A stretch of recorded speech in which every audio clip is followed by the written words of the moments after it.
They are pumped up wide receivers who can flat out run and use their body to create bigger plays. Cover them with a linebacker, cover them with a defensive back. Either way, they feel like they have the advantage. Here we go from Heinz Field as Chris Boswell tees it up and boots it away. This is taken near the 13. And he's up across the 25 and down at the 28-yard line. So out come the Rams now for their first possession. They're led onto the field by the former Cal Bear and the #1 overall pick in 2016, Jared Goff. A tall, angular quarterback who always looks like he could use some additional pounds. He has a great toughness about him. Started 37 straight games in college, going back to his first start as a true freshman.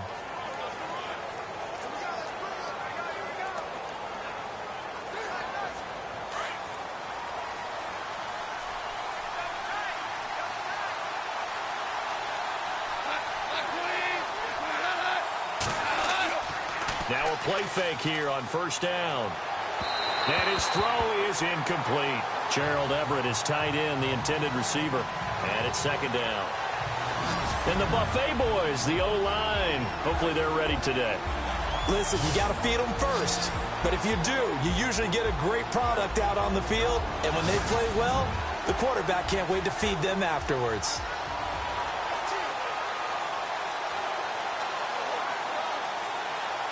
Unable to connect on the first down pass play. Now it's second down.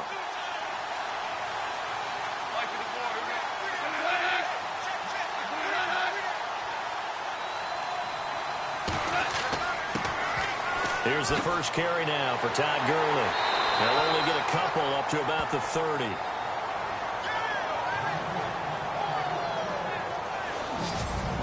And a look at the Steelers' defensive unit. William Gay is a valuable cover corner from the nickel or the slot position because he plays it with confidence.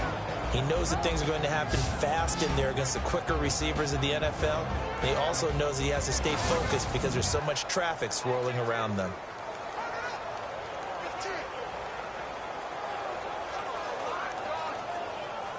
An early tough test on the opening drive. This is 3rd and 8.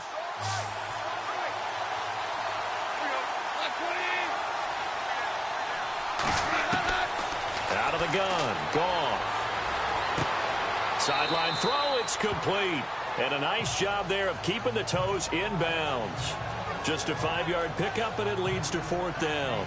There's an example of good situational football being played by a defense. They understood where the 3rd down play was, the down and distance, and made sure that they didn't get anywhere near that, bringing up 4th down. Yeah, they were sniffing out that marker, didn't want to let him get close to there, and now a likely 3 and out to start. Yeah, I love the way they rallied to the football and got to him and made sure he didn't give up much run after catch.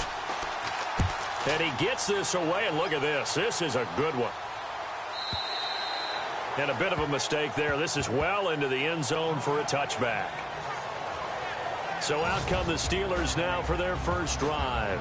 They'll be led out by a man who's becoming an elder statesman among quarterbacks in the league, drafted back in 2004. It's Ben Roethlisberger. And when you talk about the best quarterbacks in the NFL, you have to talk about Ben Roethlisberger.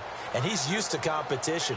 Remember the class he came out of in 2004 with Eli Manning and Phillip Rivers also available. Yeah, how many do you think envisioned the greatness of that class at the time? I don't think to the levels that we've seen. Potential, no doubt. But how many Super Bowls collectively have these guys won? A lot. On 1st and 10, it's Roethlisberger. Throwing the out route and complete. It's James. And he'll get this up past the 25 before he's out of bounds. 7 yards, the pickup on the pitch and catch. An ex-teammate used to tell me all the time, I hate experienced quarterbacks because no matter what, you really can't hide what you're doing. And I think that right there, he knew right away where the blitz was coming from, where his primary guy was going to be, and he ended up going to a secondary target for a nice game. I was just going to ask you, that wasn't the primary target. He's so good at that, isn't he? I think he knew right away that he wasn't going to get to his primary guy. I think he read that as soon as he got to the line of scrimmage, knew where the pressure was going to come from, and said, I know how to beat that, and that's what he did. Pierre Garçon, the intended receiver, and it's 3rd and short. And this O-line, it is the lifeblood of the offense. They establish the tone. Mean, nasty, physical. They can't wait to get after people. That allows the rest of the offense to feel confident. And on third down, a nickel formation here defensively.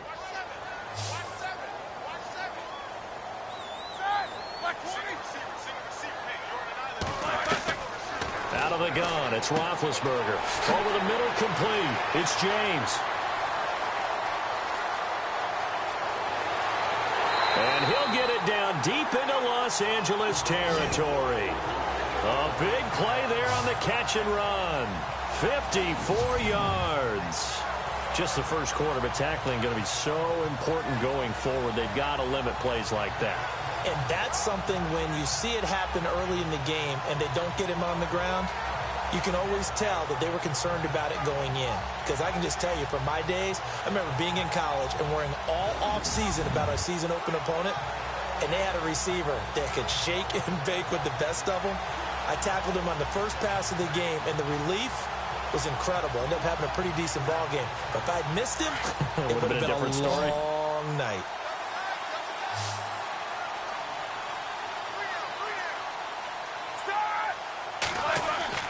From the red zone now, here's Roethlisberger on first down. And this is going to be caught, but they'll say out of bounds. So it's incomplete.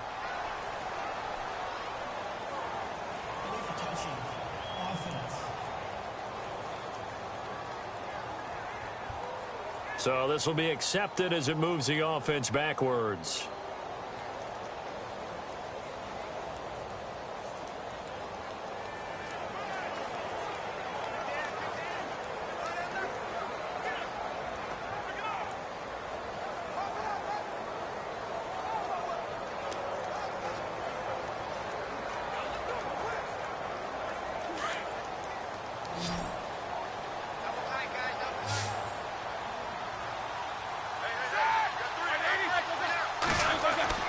Second and 10. It's Roethlisberger once more. And incomplete there. A nice hit. Jars the ball free and brings up third down.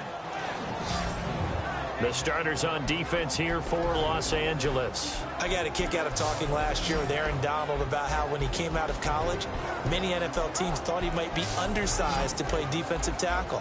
Instead, he's been a perennial all-pro, Pro Bowl player since day one, and offenses are still searching for ways to block him and keep him from disrupting their offense. The Rams go nickel here defensively on third.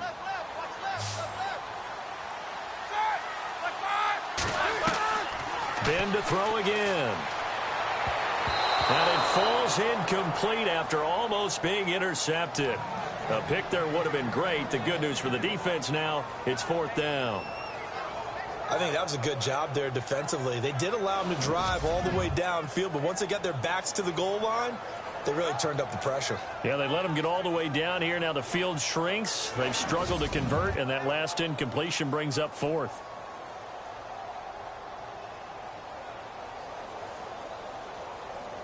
Now Chris Boswell for the Steelers field goal try. From the left hash, it's a 36-yard attempt.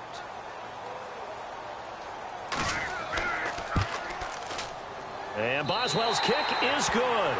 And the Steelers will jump out to a 3-zip lead. And the first 3 points of the night belong to our home team as they get the field goal on the game's initial drive. A good, solid drive. It didn't wind up in the end zone, but that's okay. You've got something positive on the board, and you got the early lead.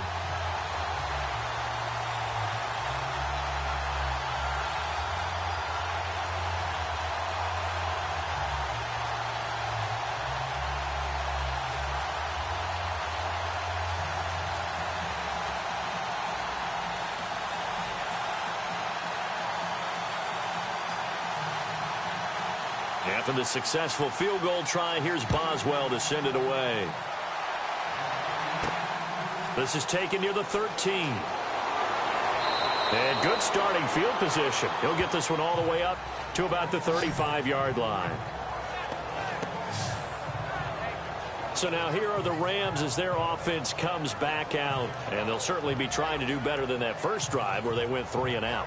And sometimes the first drive is just simply to settle nerves. You know what it's like at the start of a game with the emotion.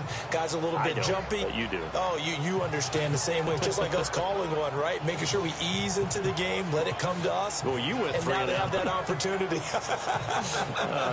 No, you didn't go 3 and out. I went 3 and out on that first drive. I'll try to do better here.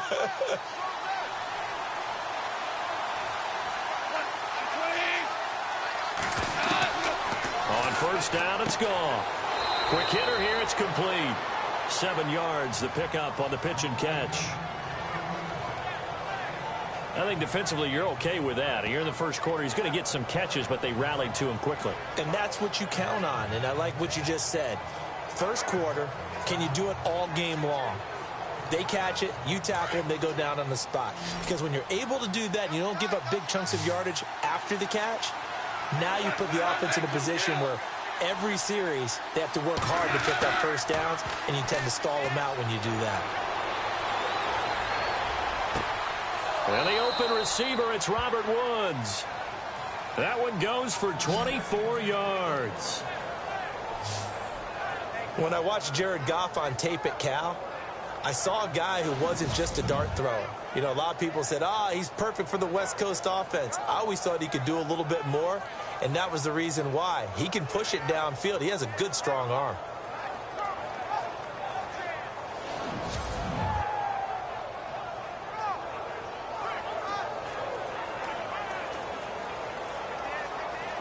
Offense comes to the line now, 1st and 10.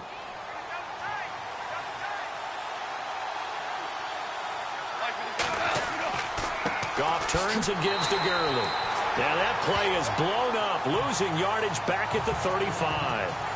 It's a loss of a yard there, and now 2nd down. Yeah, and that was a safety that came through and made the play, but there's no doubt in my mind, he hits like a linebacker, and we see a lot of that in today's NFL, don't we? And that time we do indeed. A big hit for a loss.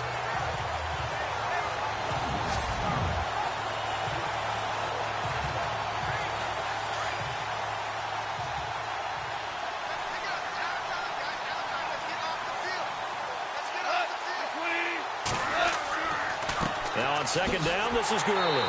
And after the good gain last play, this time they say, as he's going to be stopped behind the line of scrimmage.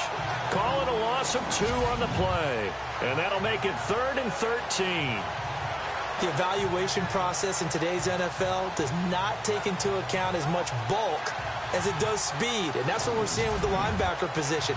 Those guys that can run, they can play at any spot because they can make plays on the opposite side of the line of scrimmage.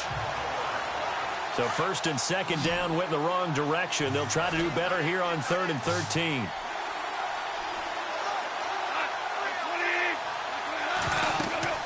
Here's Goff. And they'll set up the screen to Gurley.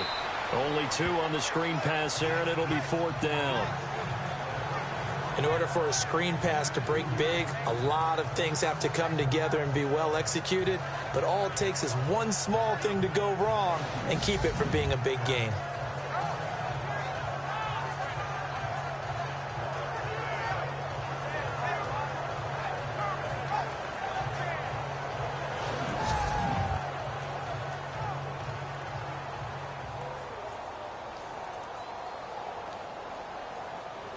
So on 4th down, Goff will yield to Greg Zuerlein for the field goal try. From the left hash, this will be a 52-yard attempt. And Zuerlein's kick is good. And that will tie us at 3-3. A little bit of a lower trajectory there on the deep kick, and it worked. Had to do it because he had to drive it out low because of the length of the kick. Able to do that, got it above the defense and over the post.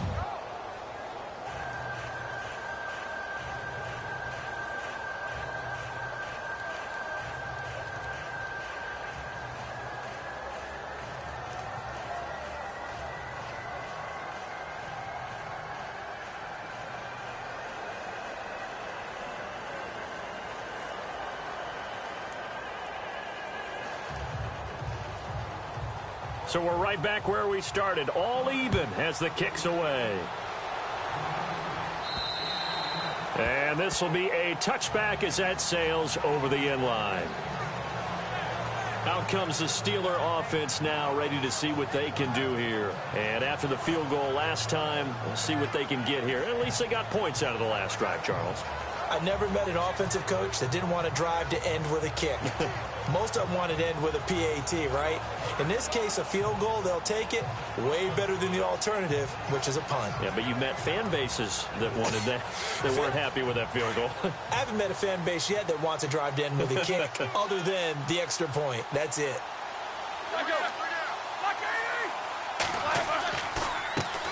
Here's the first carry for Le'Veon Bell. And he'll work his way across the 30 to the 32. It's a 7-yard carry to set them up with a 2nd and 3. If these kinds of lanes are available, you have to feel like he's going to have a pretty big game on the ground. Yeah, you can tell early on he's got a little burst in his step, and that's a big pickup right there on first down.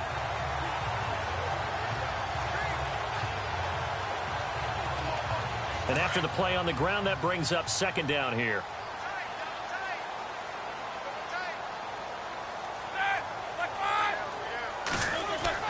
A fake to Bell. Now it's Roethlisberger. Now Ben hit, and he lost the football. It's loose. And now the Rams have got it. Going the other way. And he will score. Touchdown, L.A.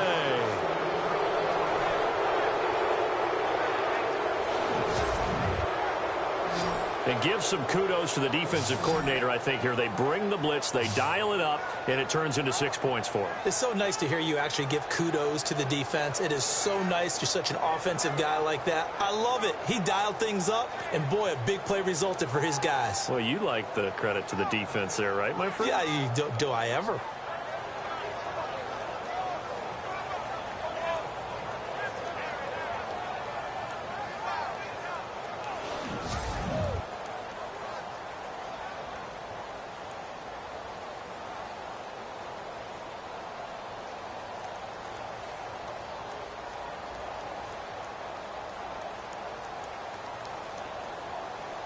Now Greg Zuerlein on for the extra point.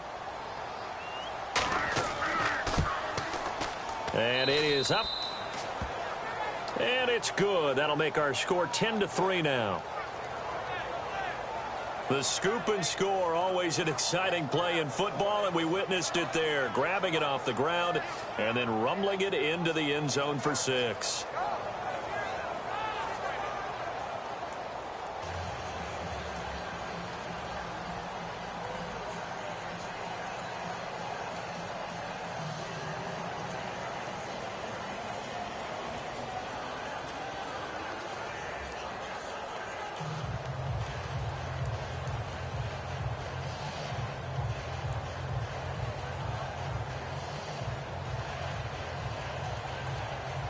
And you can bet they're preaching 2 hands on the ball here as the kick's away following that fumble return.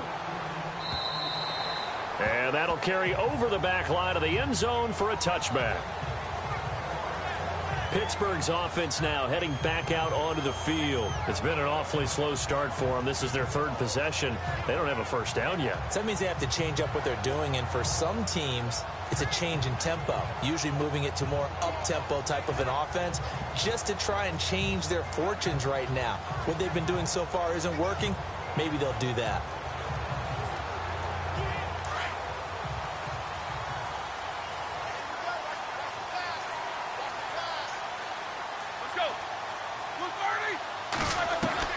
Throwing now, Roethlisberger on first down. Now Ben hit, and he lost the football. It's loose.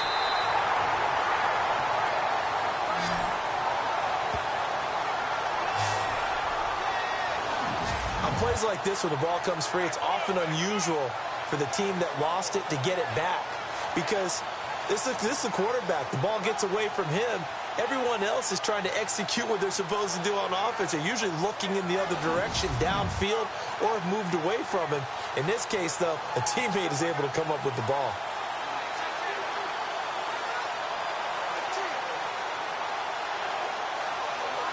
So they almost turn it over there. Scary moment. 2nd down here.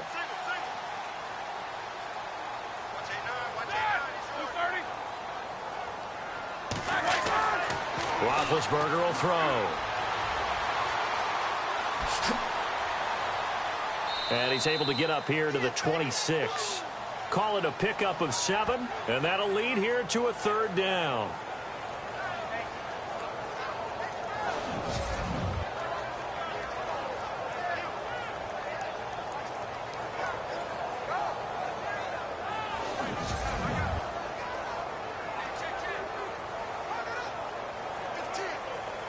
So a 3rd and 9, and 6 defensive backs out there in the dime. Patrolling the passing lanes. From the gun, it's Roethlisberger. He gets it to Brown, complete. And they're going to get this one all the way out across the 45. They convert on 3rd with a gain of 22. I don't care who you put on him. He's going to be a handful in one-on-one throws. Yeah, right now, you're right. They're in man-to-man. Maybe need some safety help. I would say that'd be a good idea. Double team him somehow. I'm going to have to make someone else beat me rather than let him shred my defense.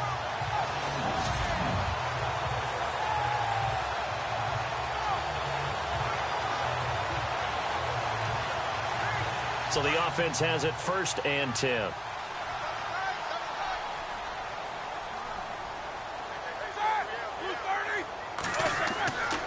On the counter, here's Bell. And he'll lose yardage here. Back at the 47. That's going to go as a loss of a yard, and it'll be 2nd down. Good opening quarter for him. Remember, he had the sack earlier. Now a tackle for loss, another tackle for loss. He's really making it tough on the play caller, though, isn't he? Because it's one thing to try and adjust when a guy's disrupting your running game. But when he's messing up your passing game as well, they may have to devote at least a 2nd guy to him to try and keep him away from their plays. Counting down toward the midway point in quarter 1.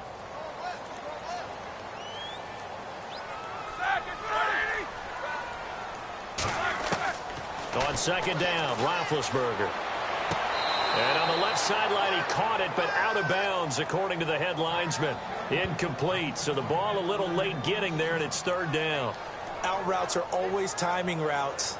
And if the timing's off just a little bit, it can really throw off a play. It looked like he led him a little too much there. Yeah, there was a fraction of a second because he caught it, just couldn't stay in bounds.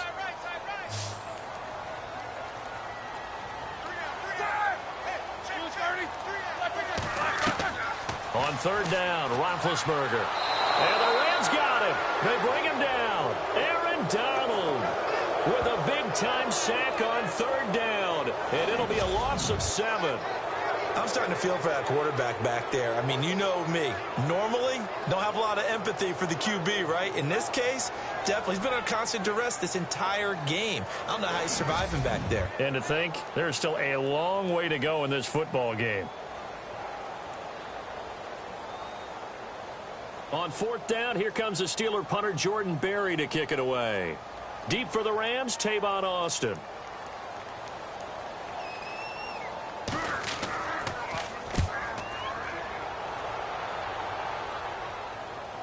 Fair catch taken right at the 10-yard line. So a change of possession here on the punt. And the Rams will be backed up deep to begin the drive as they take over 1st and 10. The Rams offense now making their way out to take over. And fortunate to get points on the board last time. They had to hit a really long field goal to do so. The kickers in today's game are so good and so skilled and hit from distances that we almost start to take them for granted. And we can't do that. That's a long field goal that they got 3 points out of. They've got to feel good about that, and they better make sure they love him up because he's helped them out. Yeah, now we'll see if that offense can put 6 on the board here. We'll see. They'll start out on the ground with Gurley. And they see right through that defensively as he'll be hit and taken down in the backfield.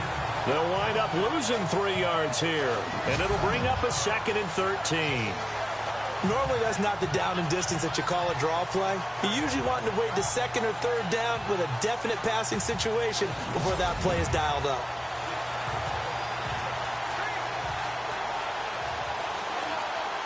Defense in a good spot. Let's see how the offense responds with a 2nd and 13 now.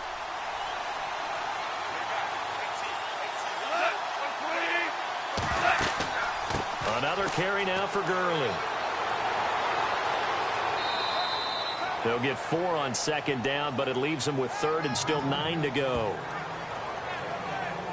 We haven't seen much from him running the football here in this first quarter. No, you're right about that. We haven't seen much of him at all so far. They've stacked him up pretty well, but when you're trying to run the football, sometimes you got to play the long game. Keep handing it to him, and some of those runs that aren't working now, they turn into 6, 7, 8, and maybe more later on. They go play action with Gurley. Now Goff. He's going to float this one deep right side, and that one incomplete. Had some position but couldn't hold on, and it brings up 4th down. Brandon, it looked like he had his hands on it for a moment, but let's face it, that was going to be a tough catch all the way because of the presence of the defense right there as he was trying to haul it in. Yeah, nice job to force the incompletion.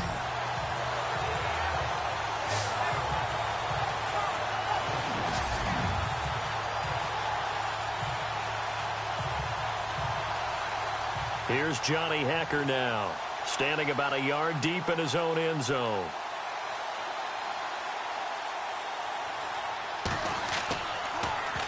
He steps into this one, and this is a rocket.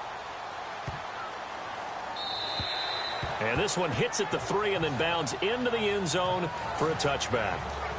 We focus our attention now on the quarterback, Ben Roethlisberger. And maybe he's starting to wave the white flag a little bit. He's playing pretty well, but the pressure, it's got to him.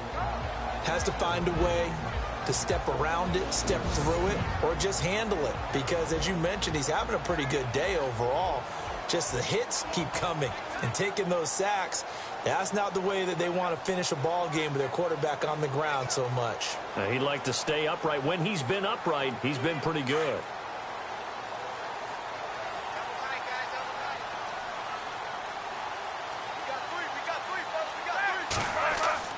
They go play action here on 1st down. And he's got some space here.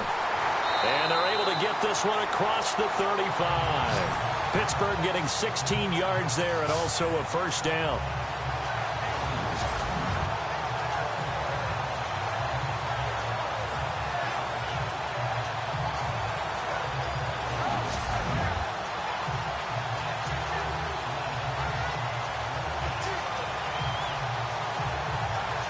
The offense lining up 1st and 10.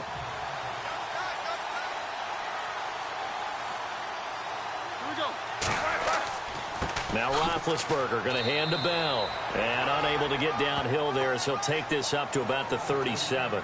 Just a yard on the pickup there, and it'll bring up a 2nd and 9.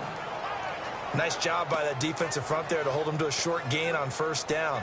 Well played, I must say. Yeah, only getting 1 yard. There was no room to run.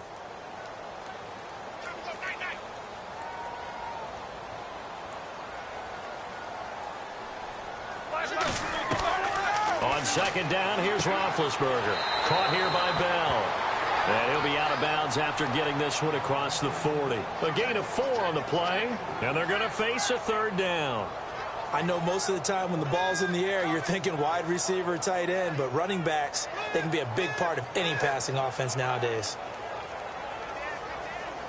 And the Steelers on 3rd down. They've hit 2 for 4 thus far. This will be 3rd and 5.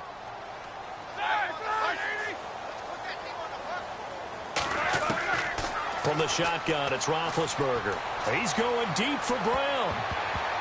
That's going to be knocked away and incomplete. I like the boldness, and I like that they took a shot downfield, but it was well covered, and he was able to get a hand in and knock it away.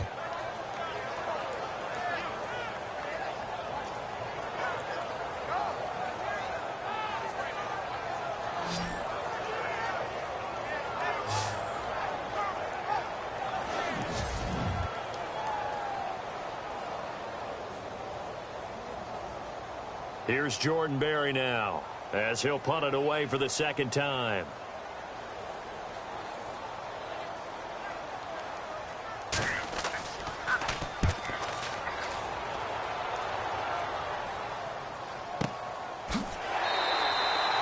So possession goes over here on the punt, and the offense will come back out deep in their own territory. Here's the Los Angeles offense as they get set to take possession. And on the last go-around, they really couldn't get anything going. They had to punt from deep inside their own territory, which means you're going to lose the field position battle as a general rule. What they're looking for now is a little more consistency, move the ball at least a few times on offense, get a couple of first downs, and hopefully flip the field. Yeah, just something to build off of. That's what they're looking for here.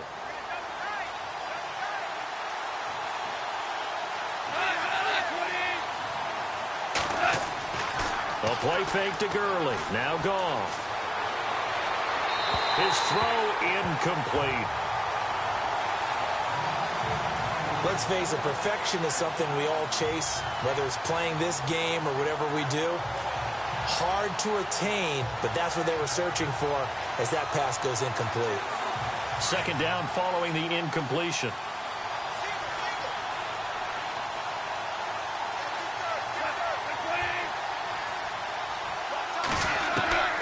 A shotgun snap for Goff. It's a short one here, complete to the tight end. And he'll be taken down, but not before he gets this football out shy of the 30 to the 29. Goff finding fellow second-year man Higbee for a Rams first down. I like how they worked the tight end on a nice little under route there. And if you're going to give him that much space, he's not going to catch the football. He's going to run away from you a little bit, and that's exactly what he just did there, picking up extra yardage.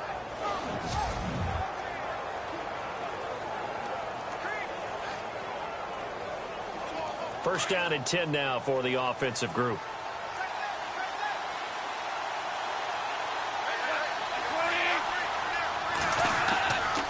Now Goff will hand this one to Gurley. Space to maneuver at the 40. And they'll get it up just short of the 45 at the 44. That's 30 yards now in the last two plays. Back-to-back 15-yarders. And they're rolling. How many times do we say in this game is speed kills, and it does it in so many different ways. In this case, you got a back who's quick and shifty, can make moves, make people miss, but also gets to and through a hole before it can close down. That's some of the benefits of that speed, not just outrunning people in the secondary. And that led to a really nice game. Now a first down throw. Goff dumps it off to Gurley. And he showcases the spin, a pretty good gain before he's taken down. It'll be a gain of 9, and it'll be second and about a yard to go for the first. Everyone's got to be able to catch the football. Doesn't matter what position you play, but if you're on offense, be aware a ball may come your way.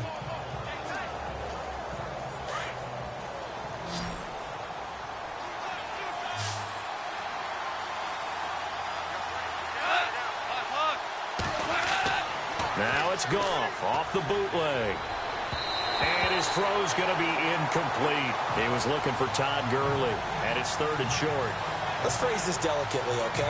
Might have had a better option instead of throwing the football into double coverage. He was blanketed. I was surprised that he went his direction. Yeah, should have thought maybe about the check down, take the completion, keep moving. The Rams on third down, 0 for 3 to this point. They could use a conversion. They need just a yard here. It's 3rd and 1. They'll try and pick up the first with Gurley. And he's taken down at the 43, but not before picking up the first. Just 4 yards on the pickup, but that's good enough to extend the drive. I think they like this drive a little bit better there, partner. Running game helping out, picking up some of the slack. Because remember the last drive, they went 3 and out.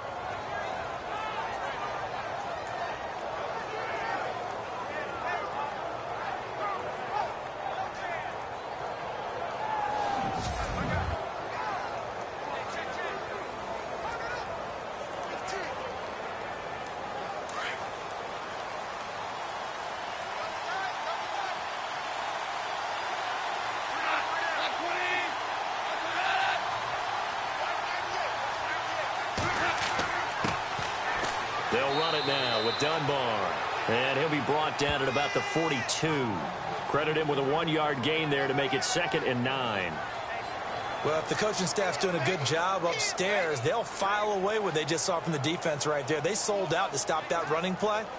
I'd say keep that in mind. They want to try that again. Go play action, hit them over the top.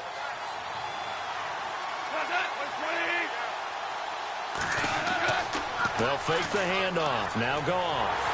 Rush coming, and he's taken down.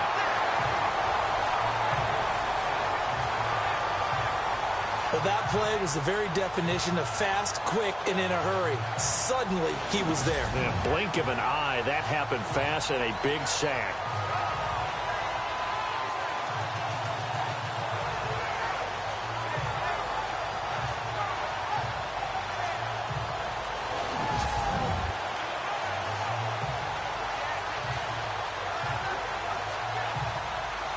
So Goff, he'll try to refocus after the sack. The Rams now set up with a tough one, a 3rd and long. Goff. Now they set up the screen. That's complete. And he'll lose yardage on the play back at the 45-yard line. This will be a 2-yard loss on the play. And that's going to make it 4th down. Well, you can see what they wanted to do. They wanted to set up the screen there, but it got blown up. It's hard to run that play if you're not getting a lot of pressure at the quarterback because the space doesn't open up. They were able to read that one and slow it down and stop it before they could get a 1st down.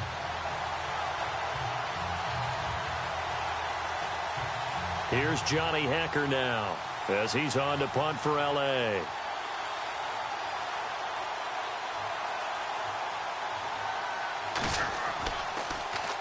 And this is away. It's a high kick, and he got all of it. And this is going to carry well into the end zone for a touchback. And now out come the Steelers. The last couple of drives have ended in punts. Maybe the crowd minds that, but you're a defensive guy. You're okay with a couple of punt drives. Listen, I'm the guy that loves a 0-0 pitch game. All right, in baseball, I can handle that going into the 7th inning. I think the crowd, though, they want to see a little bit more excitement. Let's see if someone can break something free on offense and get going. Offense at a premium the last 2 drives.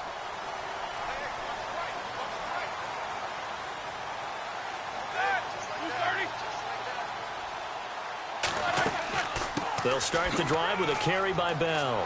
Fights forward for only about a yard up to the 21.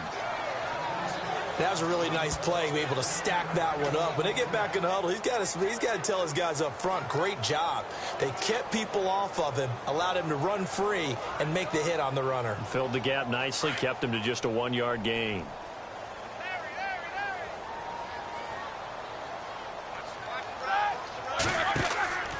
On 2nd down, it's Bell. Oh, and now he bowls him over. And able to break 1 tackle, but then quickly brought down. But a nice little gain. Good work to pick up 7 yards there. That gets him into a 3rd and 1 situation.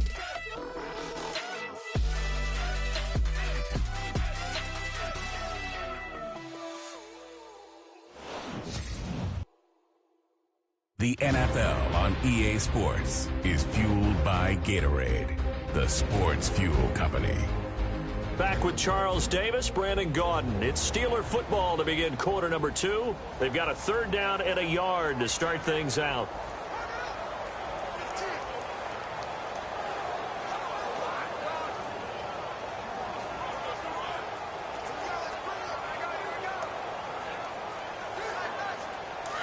Looking to jam the receivers at the line here. Press coverage look defensively.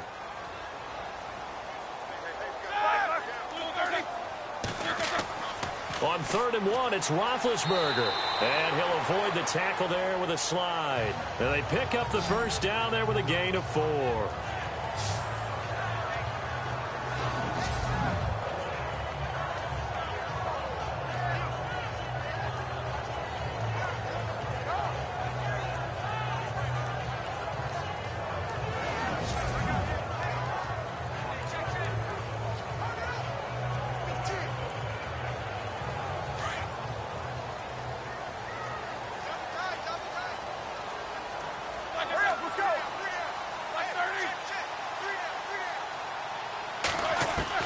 On 1st down, it's Roethlisberger. And it pops free. The collision there jarred the ball loose and brings up 2nd down. You get a tight end like this, and you know he's used to dishing out punishment, but here, he's the one that has to absorb the contact, and as a result, unable to hold on to the football. 2nd down now after the incompletion.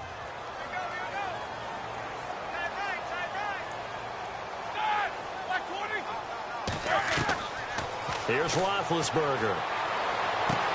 Goes underneath for Bell. Shreds him with a stiff arm. A really nice gain of 25 yards. Bell is so good at that. He just catches so many passes near the line of scrimmage. In fact, the unique stat line for him last year, he had more yards after the catch than total receiving yards from the line of scrimmage on the season. That doesn't even sound real, But when you analyze his game, you understand why a stat like that can occur. His ability to catch the ball, be elusive, and also strong enough to break tackles, that allows him to gain all that extra yardage.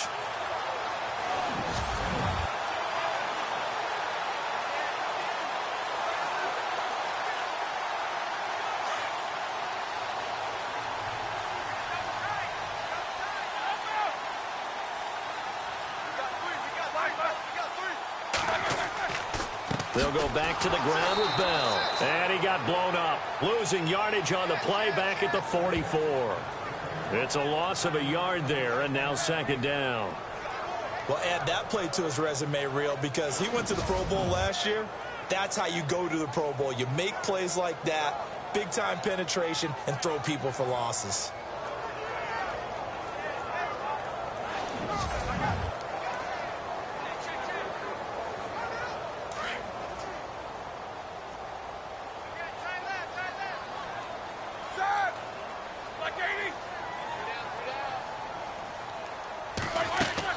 Now Roethlisberger to throw on second down. Complete to the right. This is Garcon.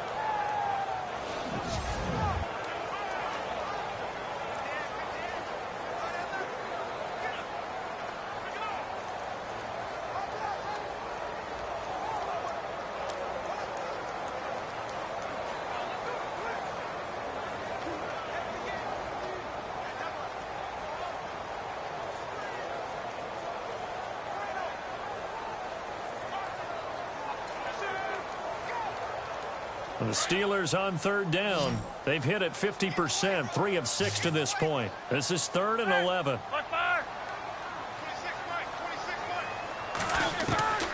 Out of the gun, it's Roethlisberger. This is Bell on the dump off. And able to break one tackle, but then quickly brought down. But a nice little gain. They'll give him 8 on the play, and it'll be 4th down. Well, clearly one of his advantages as a passer is his height, sit back in the pocket, fired over the middle. That makes things tougher defensively, doesn't it? It really does, because your goal is to move the quarterback off his initial spot when he gets his drop back completed. But when you have that type of height, he can stay in there. If he's willing to take the hits and just fire over the top, which saves him time and actually completes a play a little bit quicker than it normally does for a quarterback that has to slide and find open space to throw. So the scoring drive encompasses 9 plays, but the net gain, 3 points. And you're going to have drives like that in this league. Sometimes you just got to take the 3 and move on. Always better than nothing.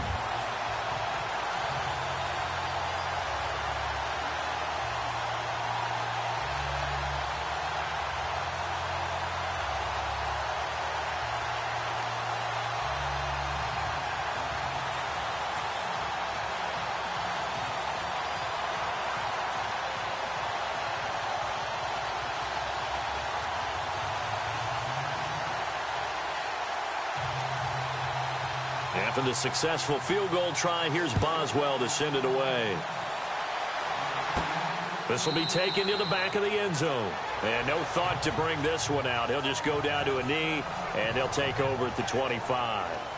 The Rams offense now, they get set and head back onto the field. And, you know, their previous possession, they were able to move the football, but still wound up punting in the end. You know, in 2016, Carolina had a 20-play drive that lasted over 10 minutes.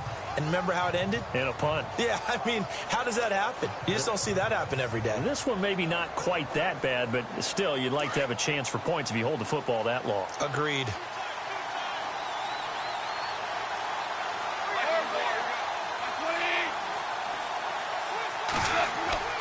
Now a play fake here on first down. And the Steeler pressure too much here. He's going down. Stephon Tuitt in there to bring him down for a loss of 7. Well, they go play fake. The problem is nobody was faked out. And when no one's faked out, what's the end result? Quarterback gets hit.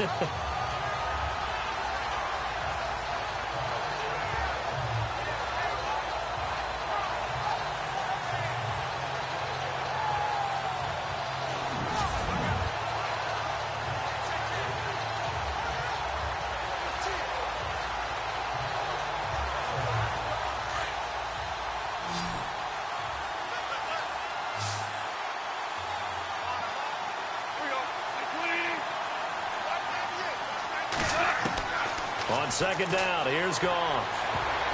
And his throw's going to be incomplete. The intended receiver, Tavon Austin. Third down here. And Charles, got to like what this defense has been able to do these last couple of plays. Yeah, they get the sack on first down, then they force the incomplete pass. Now they're just a play away from getting the football right back, but it's a big play. They've got to hold up.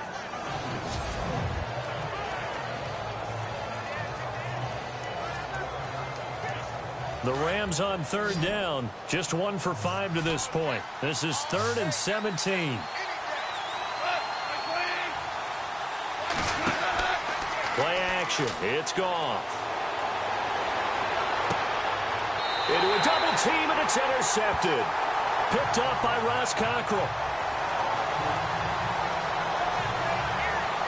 So it's 3rd and long, and you know this is going to be a pass. So defensively, they're bringing an extra defensive back and just blanking the field. And this is an ill-advised throw right here as it winds up being picked off easily.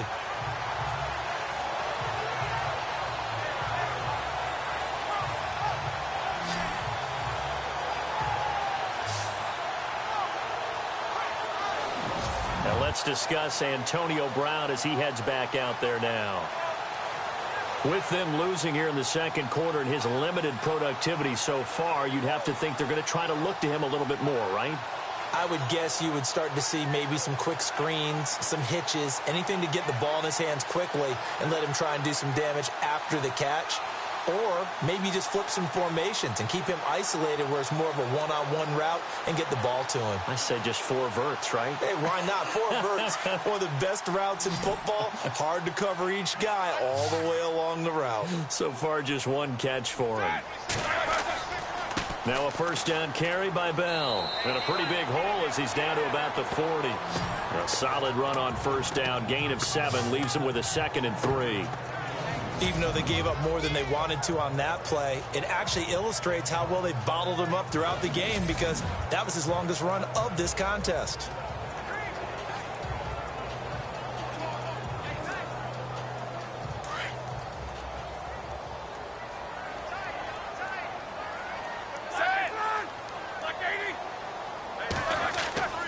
Again, it's Bell. And he's going to get this inside the 30. A Steeler first down on a pickup of 11 yards. Tremendous blocking by the interior of the offensive line. They didn't just gash him there. They blasted a gaping hole for him to gallop through. I think if he comes back to the huddle, he better be giving them a whole lot of credit and thanking them for that much space to rumble.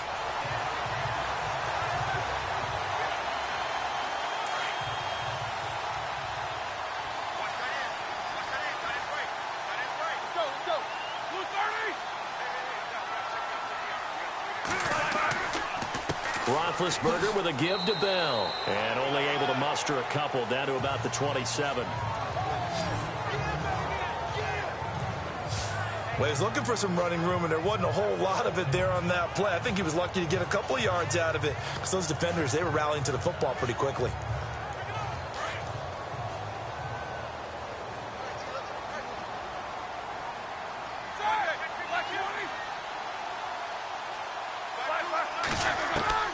Now they'll throw it with Roethlisberger. He's going to hit his man out of the backfield, complete. And they'll bring him down at the 18-yard line. 9 yards on the pickup there, and it keeps the drive alive. We always talk about having to read defenses and how complicated that is. Well, this was an excellent read.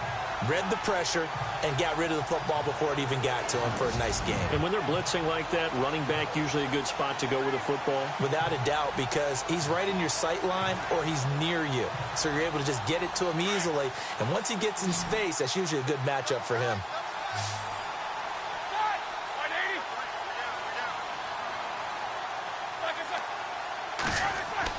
On 1st and 10, it's Roethlisberger.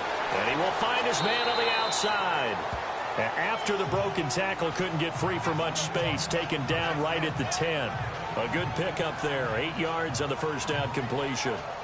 Seeing that play and understanding just how tough it is to cover tight ends, especially the ones running around the NFL nowadays, makes me glad I didn't make it in that league. I would have had a really difficult time. But now you get to sit up here with me. Yeah, and that's fun, isn't it? And what a really nice game right there on first down for them. Brings up a nice second down for them.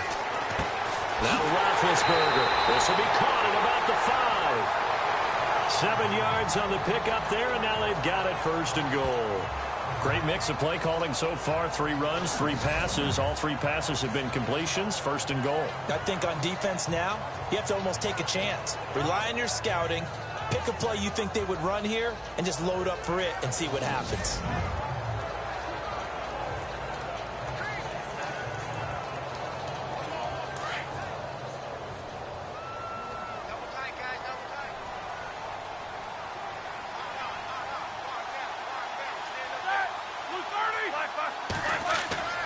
They'll try and run it in with Bell. And the second wave of tacklers is going to get him as they stop him behind the line. That's going to go as a loss of 2, and it'll be second down. If you're the coaching staff upstairs, you might want to file that play away. Did you see how fast the safety closed on that one? Coming up in run support, made a big-time tackle. Might want to try and check into a pass next time. Yeah, got him for a loss. Really, really great play defensively.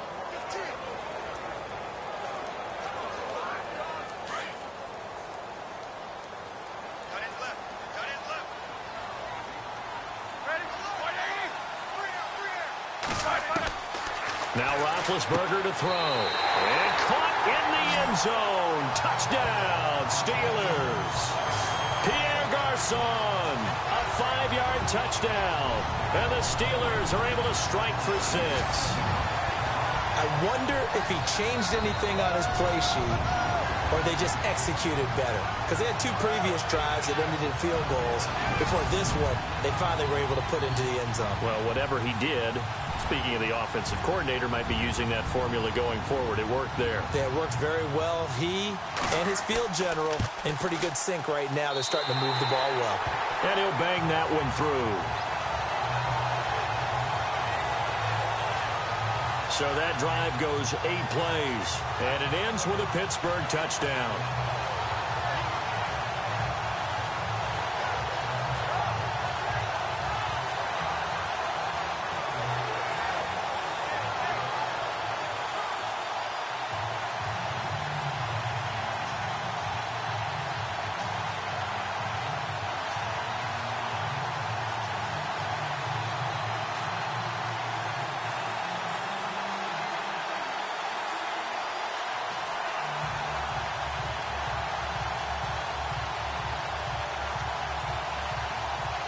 Boswell on now to kick this one away. And they will not get a chance to return this one as it's through the end zone for a touchback.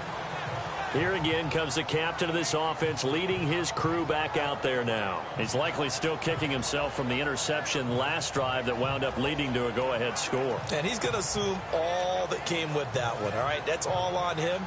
But he also knows he's got to erase it from his mind and get back out there. This drive, very important.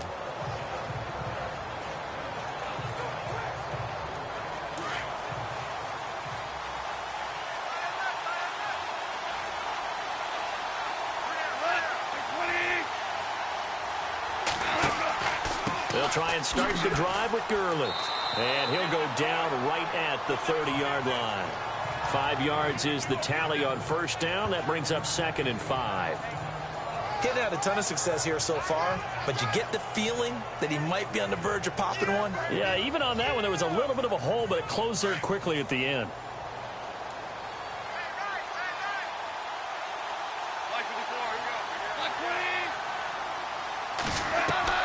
To throw on second down is gone.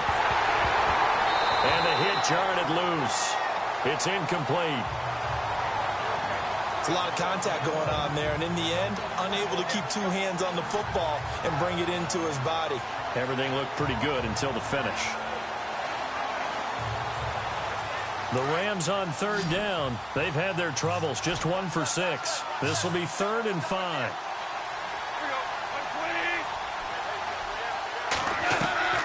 Out of the gun, gone. Man open, it's Kupp. He's got it. It's a pickup of 6 and good enough to move the chains. In today's football, where receivers break tackles, make people miss, get upfield for the extra yardage, when you see a play like that where it's caught and he's dropped on the spot, that's a big-time play by the defense.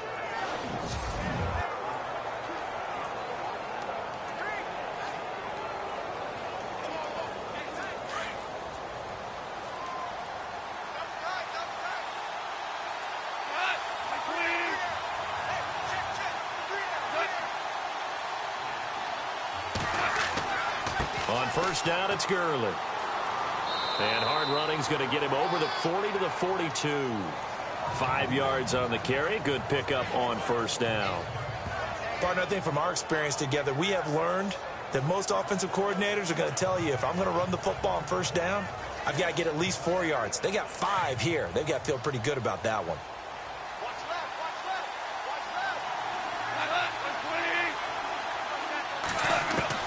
Here's Goff now on second down. Pressure comes, and the Steelers take him down.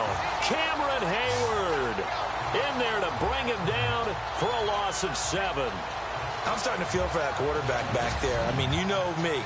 Normally, don't have a lot of empathy for the QB, right? In this case, definitely, he's been under constant duress this entire game. I don't know how he's surviving back there. And to think, there's still a long way to go in this football game.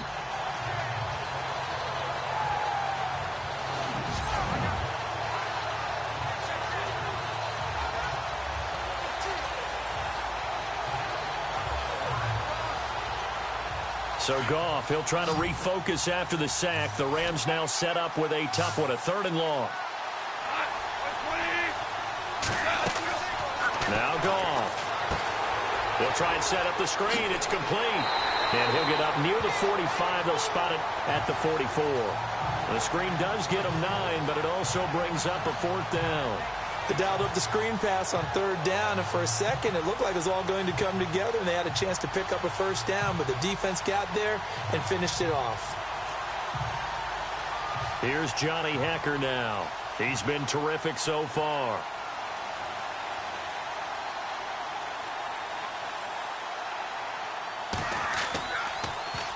And now a high kick here as he'll try to hang it up there.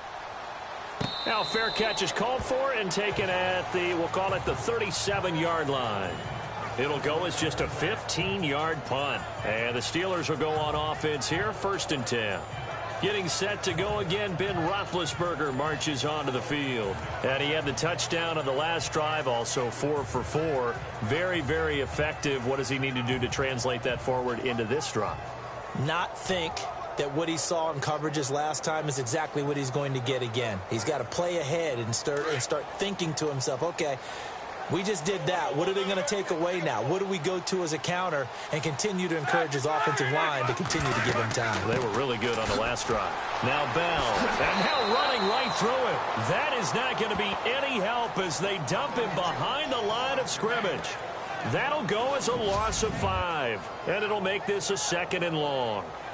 Wow, that play got shut down in a hurry. As soon as the snap came, you could see defensively they were just closing in. That was going nowhere. Yeah, you count on your offensive line to give you a little bit of space, a little bit of time so you can make a move. There was none there for him.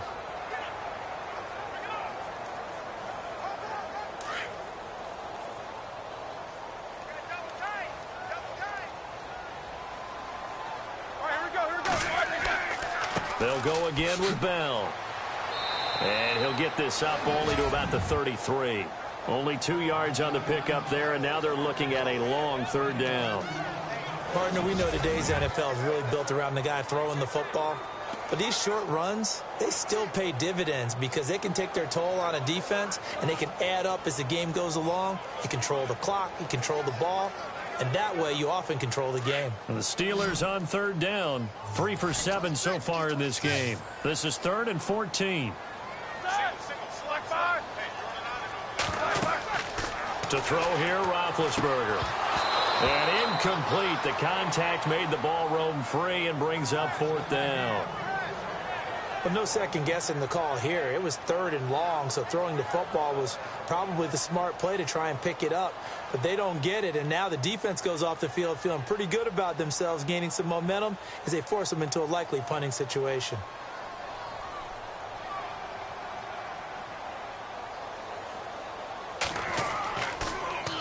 And he puts a little something extra into this one, by far his best of the night. And that'll hit at the 5 and go into the end zone for a touchback. And now we move to spotlight Tavon Austin. Hasn't had his best day to this point here in the second quarter, and they're losing. You got to think, though, that also means that maybe the defense doing a good job on him. There's two sides to that coin. I would agree, so you have to give them credit, but that means you've got to find a way to beat that defense and make sure one of your top playmakers touches the football and has an impact on the game.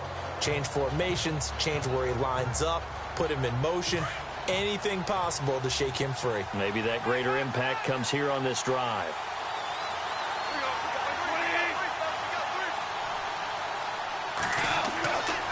Here comes carry number 10 for Gurley. He'll get about 3 as he's taken down at the 23.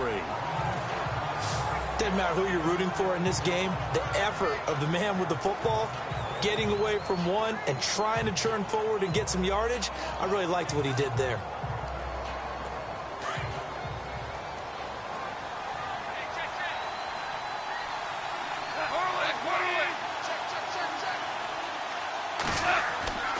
They'll stick to the ground game with Gurley. And he's able to plow forward up to about the 29, just shy of the 30. It's a 5-yard gain, but they'll still be a yard short here with third down now looming. And there's a run to be happy with. Good, solid yardage. He'll take that anytime you hand the ball to a back. The Rams on third down. They've struggled to the tune of 2 for 8 so far. They're up against a 3rd-and-1 situation. They'll run it now out of the gun. And he's able to get it to the 33. Good enough for a first down. And 5 yards on the play there as the drive will continue. Brandon, what were they thinking on defense there? That looked like they were playing for the pass. That was 3rd and short. Yeah, it was an easy pickup because they handed it to him. That was way too easy. Just looked like absolute confusion defensively. Not sure why they were in that set. Yeah, I'd say you ought to have a few men in the box there.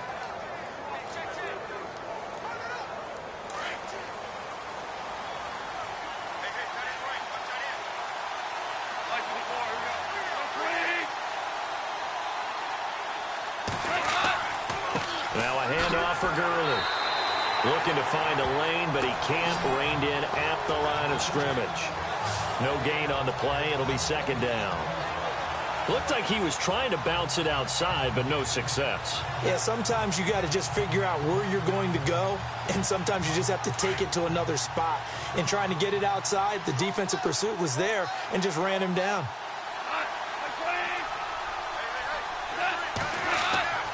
Now Dunbar, and he'll lose yardage. Brought down at the 32. It'll be a loss of 1, and that's going to lead to a 3rd and 12. Well, forget about finding a lane there. He barely had time to look up before he was planted in the backfield. Probably fortunate he was able to hold on to the football.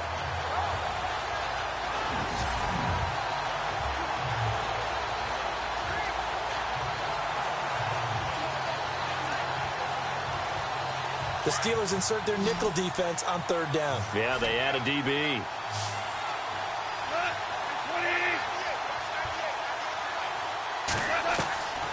From the gun, here's Goff. Wide open receiver complete. And he'll be taken down, but not before he gets into enemy territory. A good pick up there of 20 yards. When this offense can get their tight ends involved, they can move the football. Here, a nice route, able to look it in, and picks up the first down.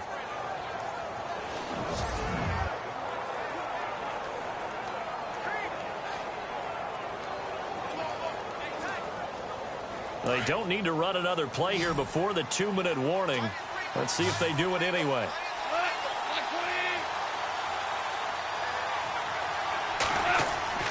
They go play action here on 1st down. And the throw left sideline here is caught, but they'll rule it incomplete. Couldn't keep his feet in. 2nd down. But one thing that I've liked defensively is that they've shown him a lot of different looks here in the first half. They've come after him. They've sat back. I think that's what you need to do to keep an offense guessing. And they certainly have kept them on their toes. That's why they haven't had much success on the scoreboard.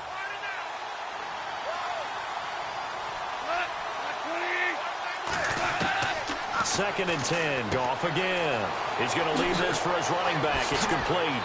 And certainly some style points there on the spin. Not a whole lot thereafter, but still a pretty good gain.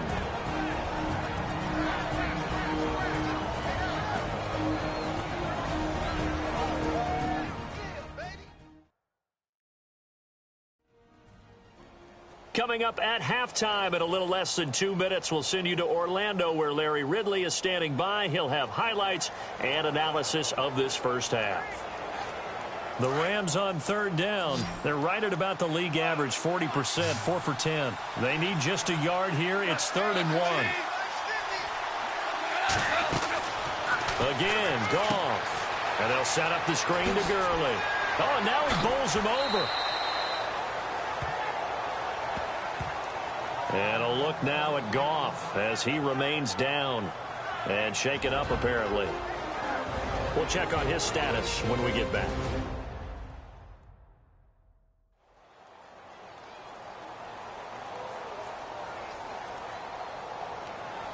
And welcome back. The offensive unit, they took the timeout. And now they get set to line up as we resume action.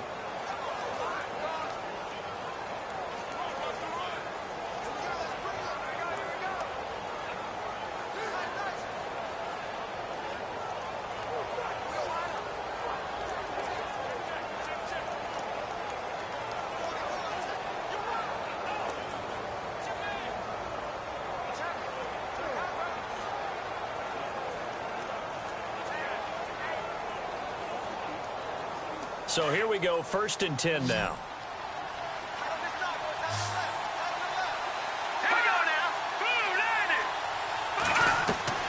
Now Mannion with his first toss since coming in. And this one hauled in by Tavon Austin. And he'll get this one down to about the 20-yard line. That one goes for 13 yards, and it moves the sticks. And now the passing game here in the second quarter starting to heat up a little bit. Don't you feel the rhythm starting to happen, right? You see it. Now the confidence is starting to rise. I think now as a play caller, because that has happened, you lean on it a little bit more. You don't go totally away from running the football, but you do say, guess what? We can throw it. We can throw it well with a whole lot of confidence.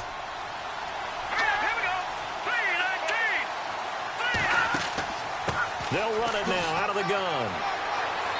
And able to push his way forward here for a good little gain.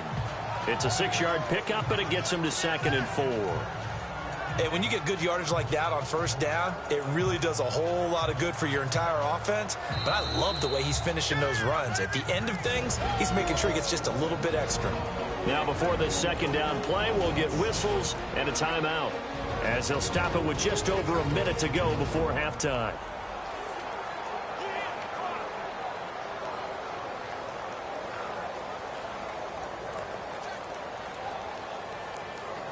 So the offense took the timeout. Looks like they're ready to go as we get set to resume the action.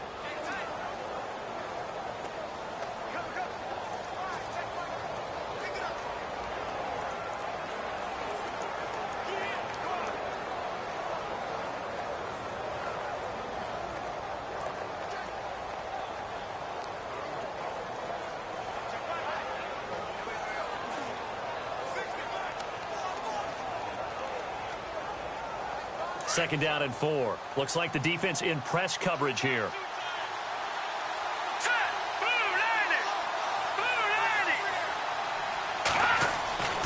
Throwing is Mannion. And incomplete there. A nice hit. Jars the ball free and brings up 3rd down. That's very well timed there defensively because it's not a bad throw, but the collision came at the exact time he was reaching to bring in the football. Really, really well done. Decent offense, just better defense. I think you're right. The Rams on 3rd down. They've converted 5 times in their many chances thus far. This is 3rd and 4. Here's Mannion. This is caught. They're able to convert on 3rd down, and that sets up a 1st and goal.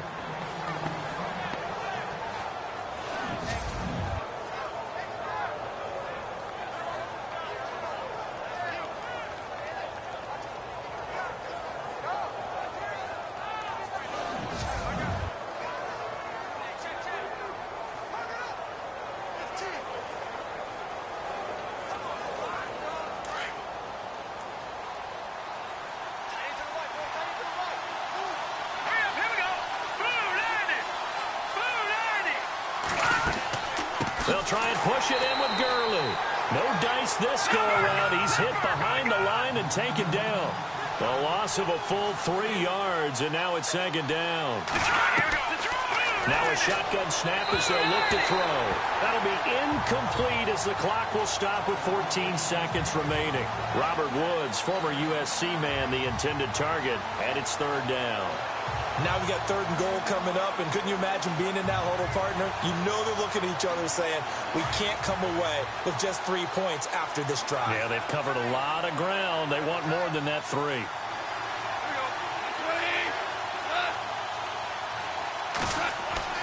Now Goff on 3rd and goal. Incomplete, and we're down to 8 seconds now. That's a tough one not to hang on to on 3rd and goal, but good job defensively to get there and jar it loose. Agreed. That was really, really nicely done because there's no pass interference on the play. Timing excellent to get in there and knock it away. A win for the defense, and it brings up 4th down.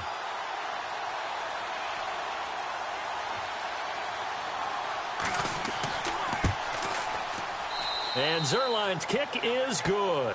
And that will tie things up as we head toward halftime. And that 3-point tally now means we are even here toward the end of the second quarter. And what a way to end the half. Put some points on the board, feel better about yourselves as a team, and you're right back to even.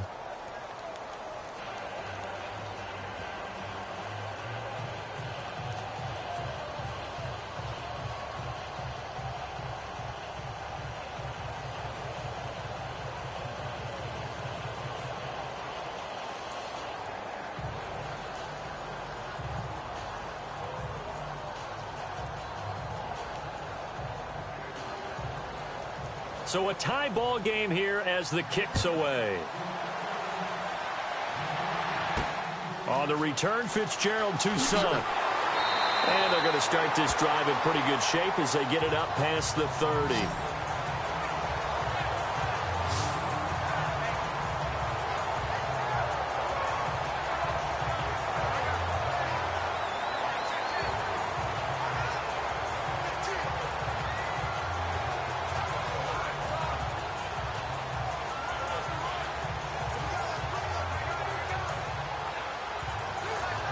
And unless this is a quick incompletion, this is likely the last play here of this first half.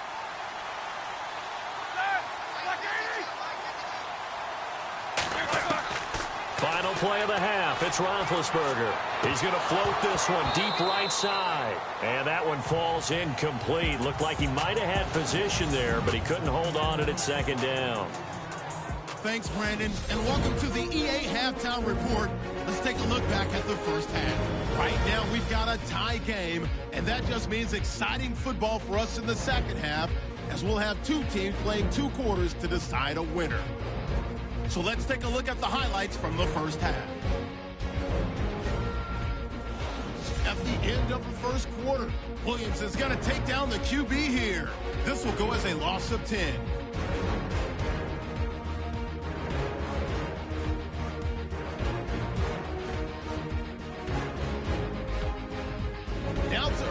Second. Under pressure here, the pass is picked off. Steelers defense comes away with the turnover. Now following the interception, the connection is made in the middle of the field. This play goes for a score. That puts them up by a field goal. So that'll do it for us at the EA Sports Studio. We're going back under the lights for the second half of this Sunday night matchup.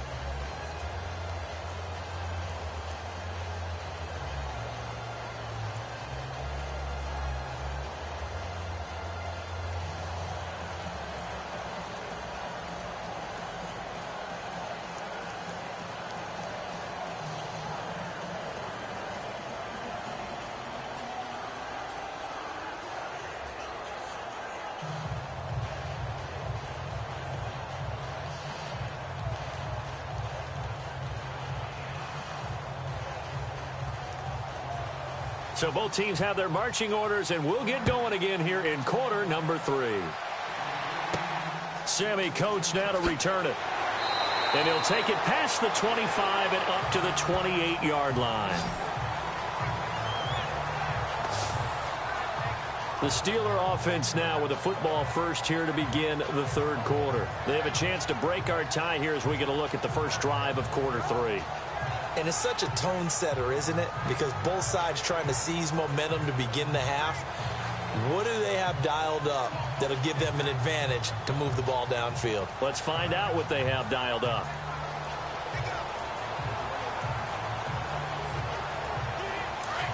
And on the outside, they're playing press coverage.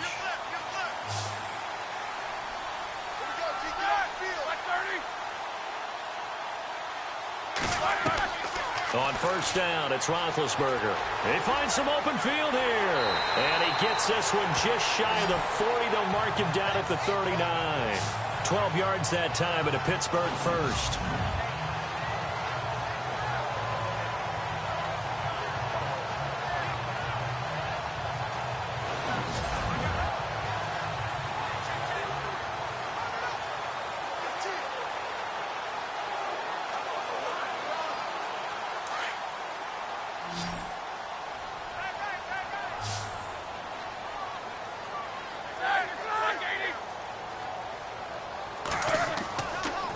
A give to Bell. And he'll push this forward only to about the 42-yard line. 2 yards on the pickup there. It'll be 2nd and 8. Well, you know that old expression, it's not my night?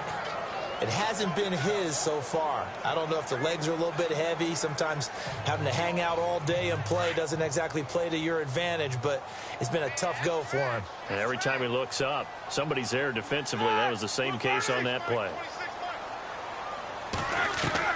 On second down, here's Roethlisberger. And that's caught inside the 30. That goes for a gain of 31. You know, when I see passes like that, I'm reminded of something you and I talked about yesterday. Big Ben was a wide receiver the first 3 years of high school, sitting behind the coach's son. And then he finally got that opportunity. I think he's made the most of it. It's always the coach's son, isn't it? But you know where it helps him? When he looks downfield, he knows what the receivers are going to do. He actually has wide receivers' eyes when he's throwing the ball. So the ref takes a peek here, wants to see if the receiver had possession and both feet inbounds. If this were a college game, this would be a legal catch. It's the second foot that they're looking at to make sure it gets down. You have to have 2 inbounds in the NFL.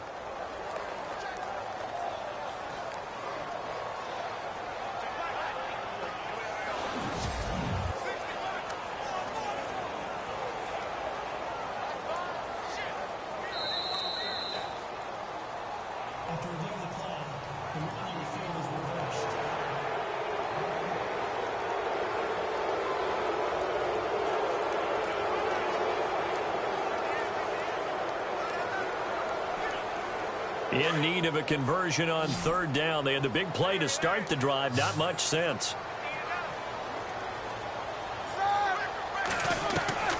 From the gun, it's Roethlisberger.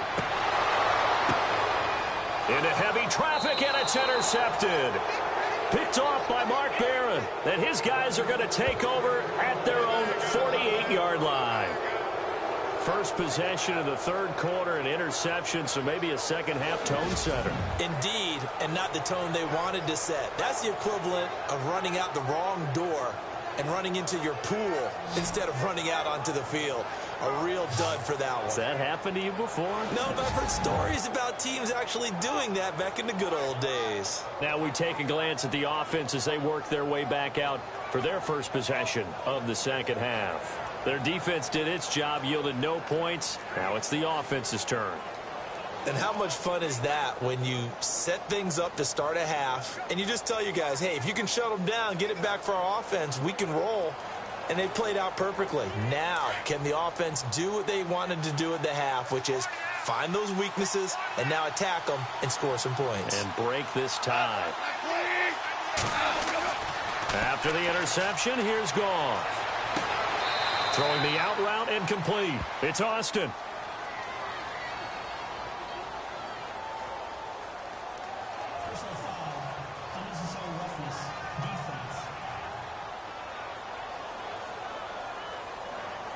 Now, I know it's an emotional game, Charles. You can't do that. And when you get into your film sessions and you argue your case with your coaches, that's exactly what they say at the end. You just can't do it. It costs your team.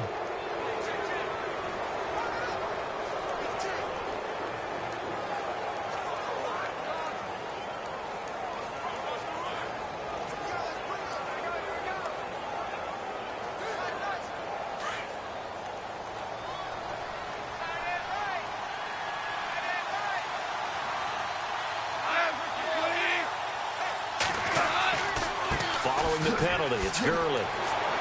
And inside the 20 before he's brought down. 12 yards there as they move the chains. Whether it's what we call an even front or an odd front, and an odd front's real easy to figure out. If that guy is lined up over the nose of the center, typically that's an odd front defense. Odd number of people, meaning 3-4 versus the 4-3, which is an even front. You've got to control those guys in the middle. Whether it's the nose or the two defensive tackles in a four-man front, if those guys can't get moved, you cannot run the ball in the middle of the field. And in that play, they were able to actually take care of business.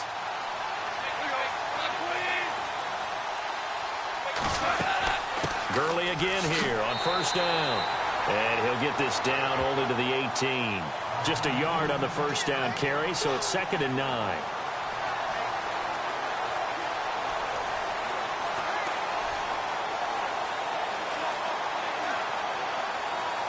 Second down, 9 yards to go.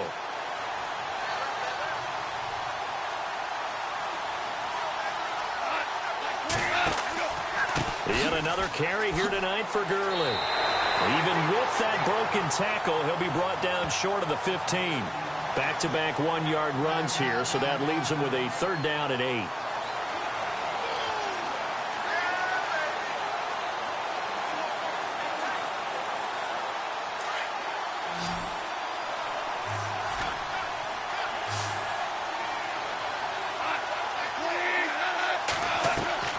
Throwing on 3rd, Goff. His throw caught right around the 6. He didn't get the touchdown, but he did get the first down as he's tackled at the 1. They're able to convert on 3rd down, and that sets up a 1st and goal.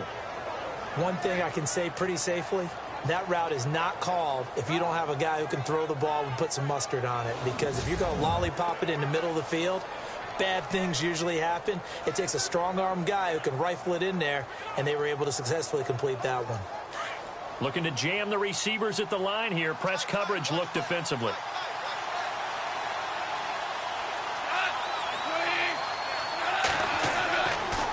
On 1st and goal, Gurley.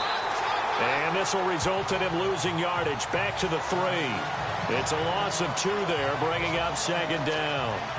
I think Cameron Hayward's ability to take on blocks, hold the point of attack, and get upfield serves him very, very well. What a nice play there. And he can take on blocks because he's built like a block.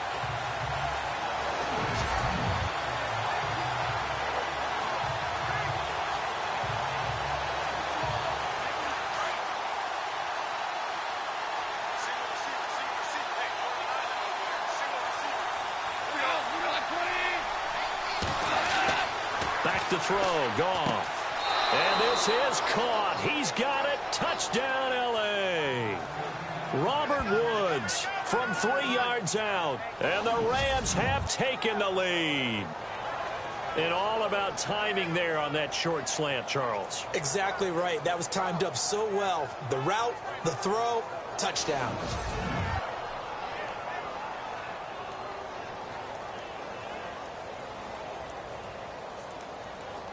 Now Zuerlein on to add the extra point.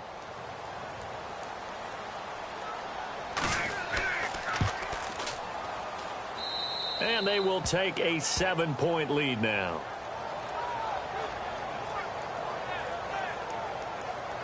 A drive that time of 6 plays. And it winds up with a touchdown for Los Angeles.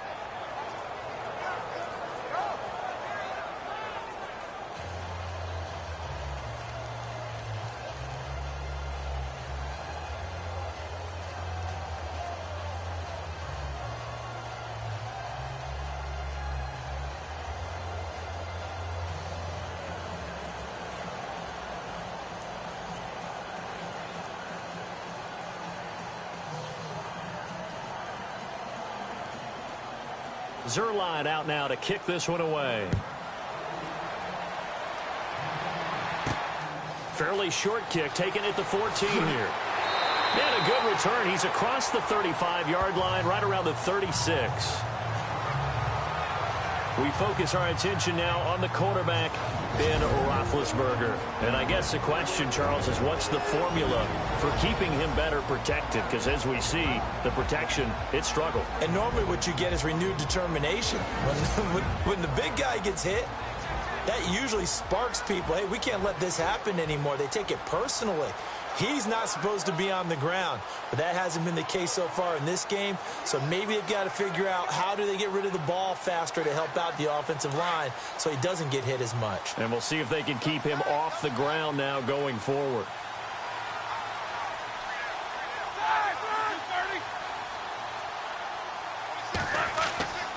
They'll start out on the ground with Bell, and he is swallowed up right at the line of scrimmage. Officially no gain on the play, and it's second down. Well, it hasn't been a whole lot of fun for Le'Veon Bell in this ball game, trying to find room to run the ball. I'm sure they're going to have to change some things up because he's so versatile. They've got to get the ball in his hands somehow and create some space because they're losing this game. Well, and defensively, you got to key in on Bell, make him the focal point to stop, and they've been able to do that. And he's gotten better every year he's been in the league, always adding something to his game, one of the premier runners in the NFL. And this defense not giving him anything there, maybe a yard up to the 36.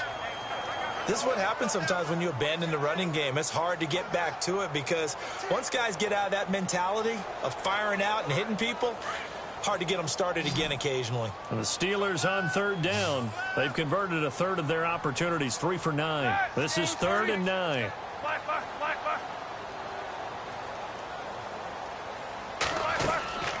Here's Roethlisberger. Out to the flat. That's complete to his running back. And he will lose yardage back to the 34-yard line. It'll wind up being a loss of 2. And that's going to bring up a 4th down. A pass for negative yardage, obviously no good. Maybe he shouldn't have thrown it, or maybe he shouldn't have caught it. I think we were seeing it at the same time, weren't we? Maybe you let that one go, right? Because you can see the lost yardage about to develop. But that goes against every instinct of a receiver. They're taught to catch everything. So it's really hard to be mad at him and yell at him for trying to make that play. Here's Jordan Berry now as he's on to punt for the 4th time tonight.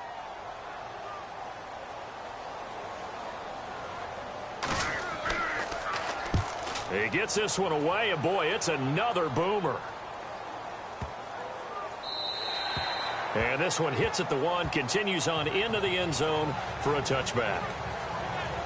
And now out on the field, here comes Los Angeles. And they're hoping to redo their efforts in the last drive when they got into the end zone. And just think of what it's like now on the sideline, because when you score a touchdown, you have to go over and look at the tablet and see what you did on the last drive. When you scored points, it's a whole lot better view than when you're trying to figure out how to fix things there.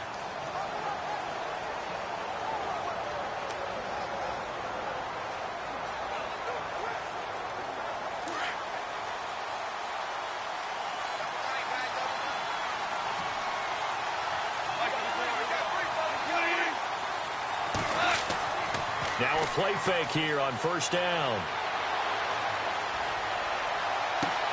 And that's caught left side. It's Woods. And he's going to be run over. Hit hard as he'll be marked down at the 47-yard line. A very solid gain of 27. Brandon, so many times we see the crossing route start as a quick hitter, but in this play, he had time in the pocket and waited for him to clear going across.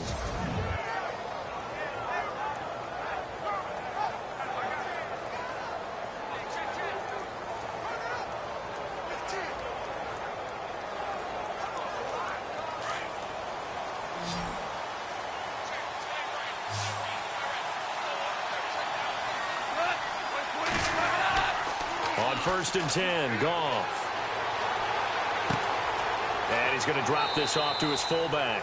And he'll get it into enemy territory just across midfield at the 49. It'll be a gain of 4.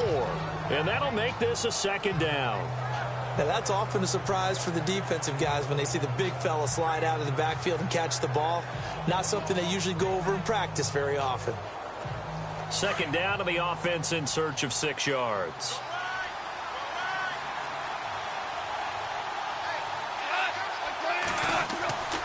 Here comes a 20th carry for Gurley. And he is hit pretty hard from the side as he's knocked down at the 44-yard line. It's a 5-yard gain, but they'll still be a yard short here with third down now looming. That's a really good job right there. Just kept stringing that play out, pushing further and further towards the sideline. Really good fundamentals by that defense. He was trying to put his foot in the ground and turn upfield. He just couldn't. No, they really had a picket fence in front of him. No room to find to get upfield. Someone moved. Flag is out. That's going to be 5 yards. And that'll drive coaches crazy. You work all week on dealing with loud crowds, on dealing with motion, and then you have a guy jump. So that'll back him up 5.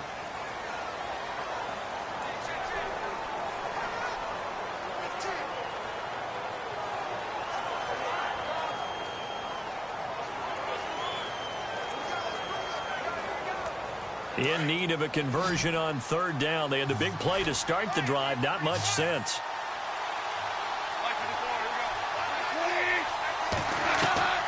A shotgun snap for Goff. Toward the sideline, and he will have the first down as he was able to keep the feet in bounds. Goff to Austin that time for an L.A. first down. And that's how you pick up a first down. Not only does he make the catch, but has enough body control to get his feet down in bounds, toe tapping and dragging to make sure he gets it done.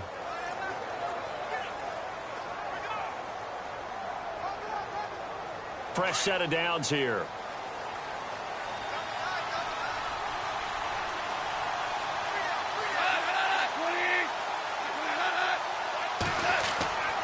Goff turns and gives to Gurley.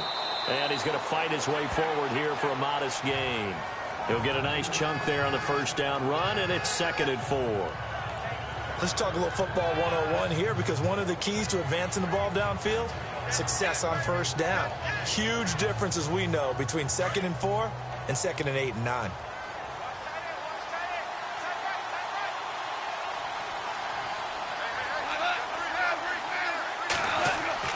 Again they run with Gurley. And he'll be taken down at the 34. Just a gain of a yard there, and now it'll be third down. But when you go from 2nd and 4 to 3rd and 3, that just tells you who won that battle on the last play, huh? Yeah, first round went to the offense, second round the defense.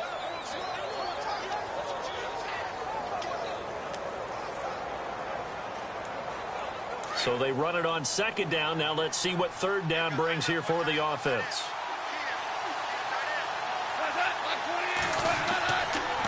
They'll run it now. Here's Dunbar. And not much running room. Down to the 32. It'll be called a gain of 2, and that'll leave them with some options here on 4th and inches.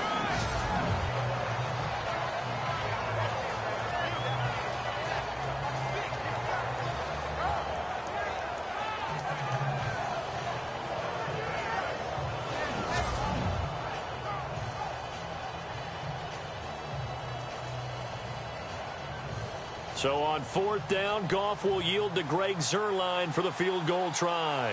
This will be from 49 yards out.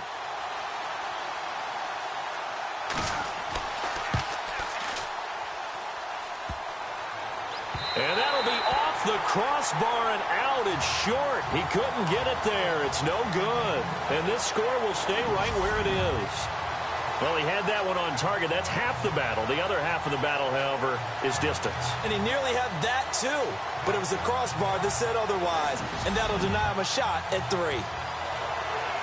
The Steelers offense now, they get ready to head back on the field. These guys had to punt their last possession, and that's become too familiar of a refrain. Too many of these drives just wound up going nowhere. Well, you know how in baseball, when the pitcher gets a base hit and he's on base, they bring his jacket out to him to keep him warm? A lot of times the punter goes to the sideline, puts on sweatpants or a wrap over his leg to keep it warm. He might need a massage from the trainer right now from all the work he's getting. After the missed kick, they're in really good position. They'll begin this drive at the 39 now.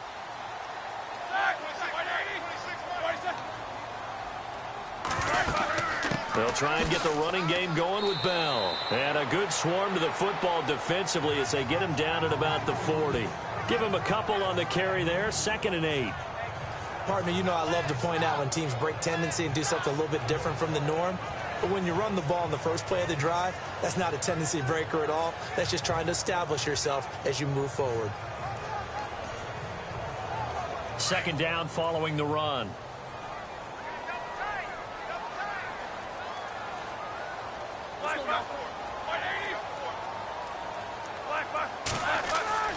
A fake to Bell. Now it's Roethlisberger. He's going to loft one deep left side here. That's caught inside the 20. It's a big play. Roethlisberger to Brown. 44 yards. And at this stage, down in the second half, looks like they just wanted to find a way to get it in the hands of their playmaker, and they did. I think you're exactly right. I don't think the coordinator's looking at his play sheet and trying to figure out which play will work well. He's trying to figure out how to get the ball to the playmaker that you just described. Looking down at that sheet, you find people plays, not necessarily X's and O's, and that's exactly what they did there.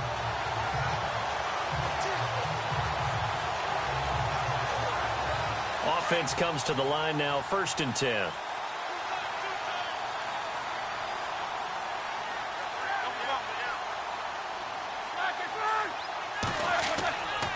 Now Roethlisberger going to hand to Bell. And he's brought down. A nice little juke move that preceded it, but not much thereafter. Give him 5 on the carry there, and it'll be 2nd down. Frustrating for a defense, energizing for an offense. Finding a way to create that type of yardage in your running game, that'll make the guys carrying the ball very, very happy. See if they stay on the ground for 2nd down.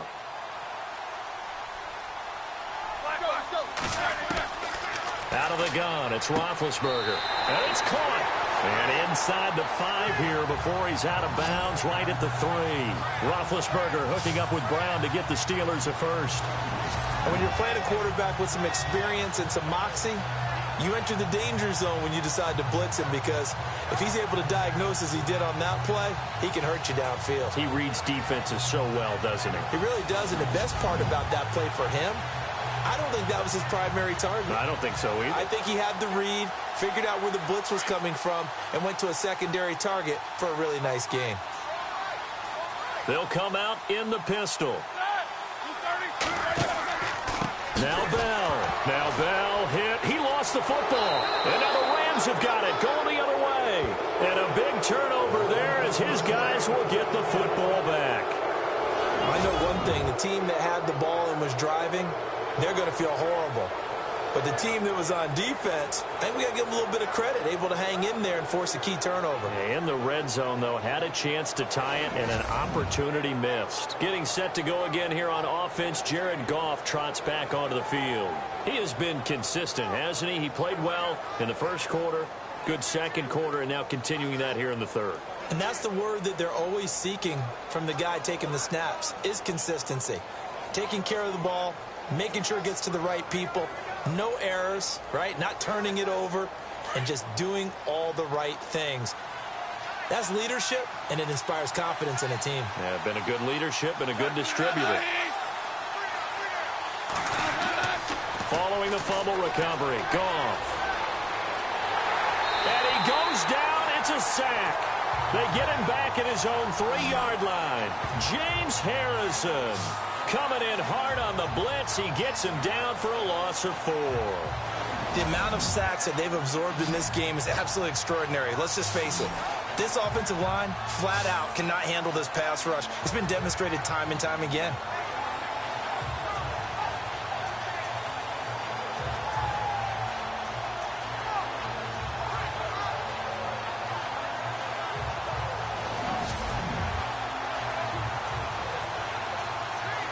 He took a hit on that last play. Now let's see how he and the offense respond on second.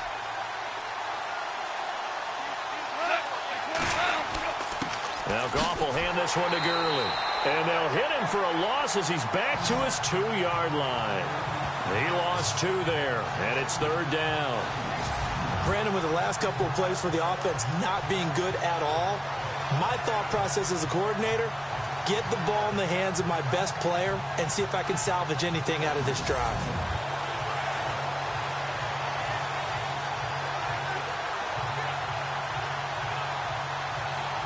They'd like to avoid punting from their own end zone so they could use something here on 3rd down.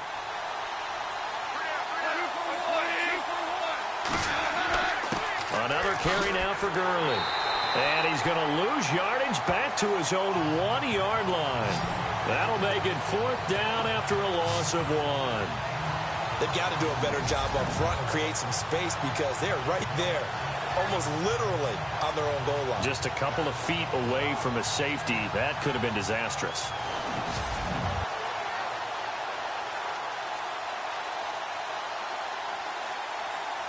Here's Johnny Hekker now as the drive goes backwards, so he's on to punt it away.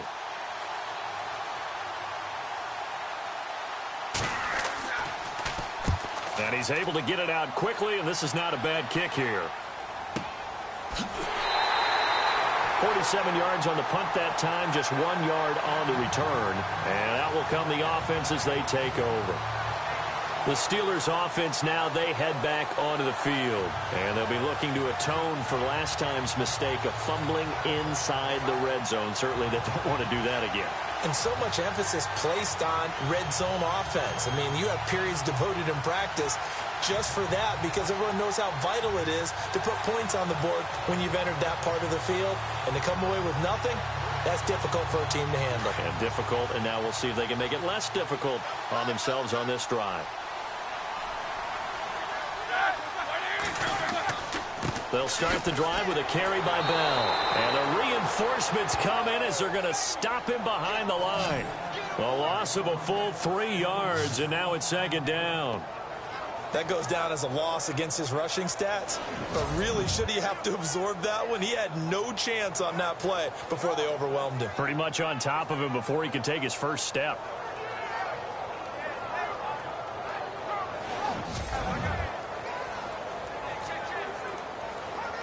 Second down, offense behind the sticks here. 2nd and 13.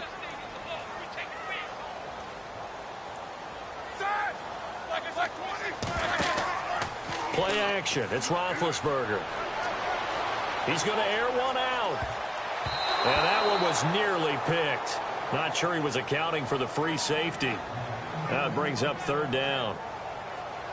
Oh, man, that was close. The opportunity to change momentum, big play, right in his hands, unable to come down with it. A sigh of relief, no doubt, on offense if that fell harmlessly to the ground.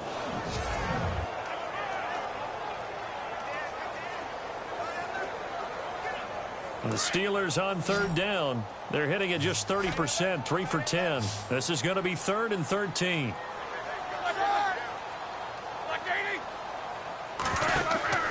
They go play action now. Roethlisberger. And able to find Garcon. And he's taken down, but not before he gets this into enemy territory across the 40. It's a gain of 20 and picking up the first. He's such a good route runner. Shows it there on 3rd down. Very proficient and a good pass. And you know what I've observed over the years in the NFL?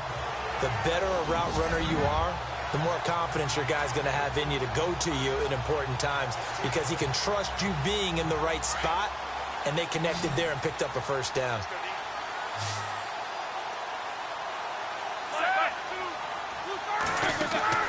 Now Roethlisberger on 1st down. Bryant with a catch right side. And he's going to be out of bounds down inside the 20. And a nice gain of 21 yards. I like watching the wide receiver screen because it's a real teamwork play. Because guess what? The guy catching the ball, he'll get all the credit. But how about the people up to block in front of him, either fellow receivers or offensive linemen? That makes that play a really nice timing play, and sometimes it can break big.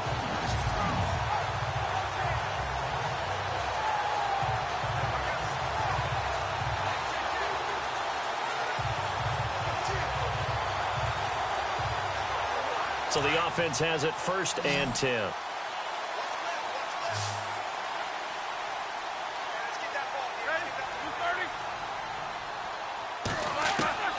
From the red zone now, here's Roethlisberger on 1st down. And almost intercepted. It would have been his 2nd pick of the game. Instead, it'll be 2nd down. I know in every game we do, we talk about momentum. That was a momentum play lost. And now there could be a letdown because they didn't get the interception. Yeah, you could almost hear the collective gasp on the sideline as he could not come up with that football. 2nd down here after the incomplete pass.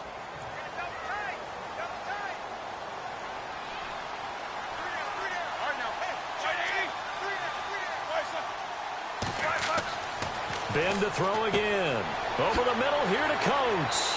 And he'll go down here at the 12-yard line. 4 yards on the completion, and it sets up a third down. And that's one of his advantages of a passer, is it not? With his height, setting back there in the pocket, firing it over the middle, he can really see everything clearly. It is, and I know that other quarterbacks get it done different ways, all right? You don't have to be his height to make a great play.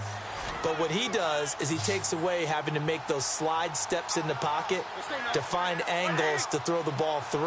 He just throws right over the top of it because he can see everything, and sometimes that saves time and gets the ball to a receiver quicker.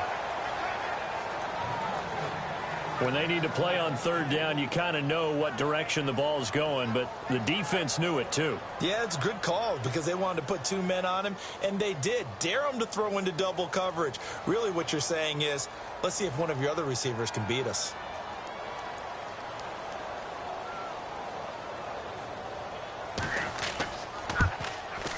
And Boswell's kick is good. And that'll bring him back within 4.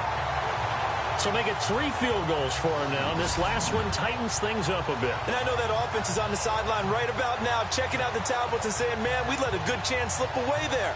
We've got to start finishing some of these drives.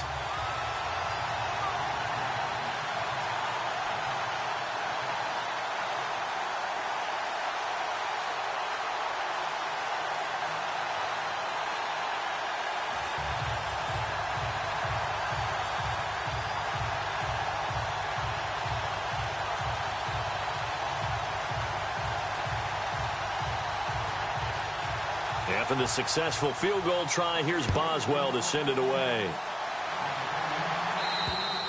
And this will not be returnable. It's out of the back of the end zone for a touchback. Jared Goff and the Rams headed back onto the field. He's played well. Good first half. He's continued that here in the third quarter. But my question, when you're a head coach, what do you look at stat line-wise for your coach? Do you go right to turnovers? You really do. As much as coaches don't want to talk about that, that's where it starts. When I played in college, our first rule for every game, the team making the fewest mistakes will win. And that's kind of how they judge you. Do you take care of the ball, not turn it over, keep it in the proper hands, and give your team a chance to win? Well, that's what he's done here in this one so far. Time to establish the run game here. Gurley. And they're able to get this one across the 35. A nice pickup there of 11 yards, and it'll move the sticks.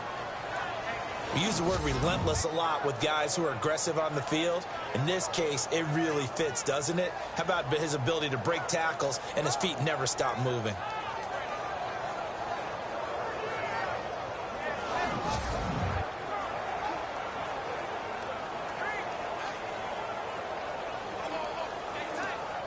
And a new set of downs here after picking up the first on the ground.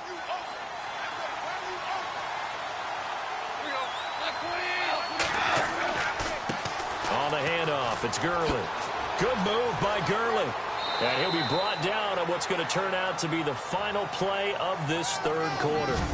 1 quarter remains here on a Sunday night. We'll return with more after this break. You're watching the NFL on EA Sports.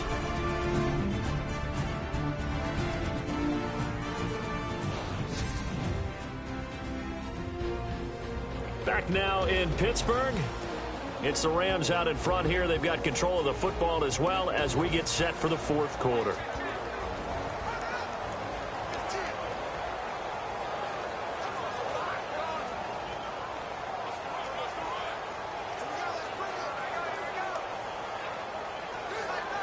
So the offense lining up 1st and 10.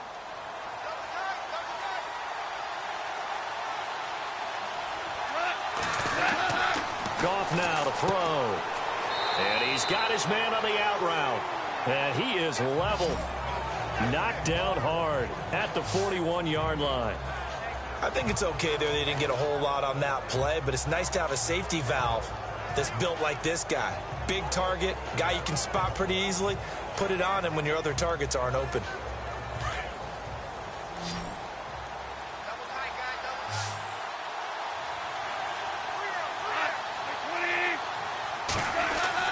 Now on 2nd down, this is Gurley. And he's going to get it down to the 33-yard line here. 8 yards on the pickup there, and it moves the sticks. Do my eyes deceive me, or is he getting stronger as this game moves along? Burst seems just as good here in the fourth as it was way back in the first, doesn't it? I do believe someone put a lot of time in the offseason and continues to condition during the season in order to continue to carry the ball at this rate. So they pick up the first down after the run, and now they approach for the fresh set.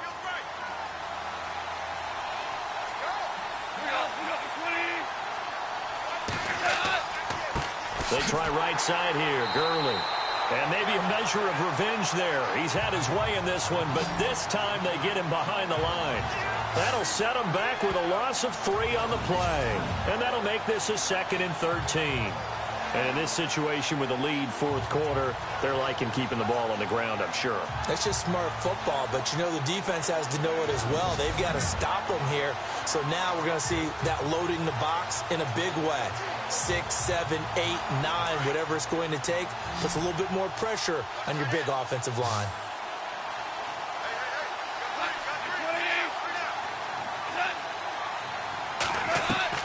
Here's Goff now on 2nd down.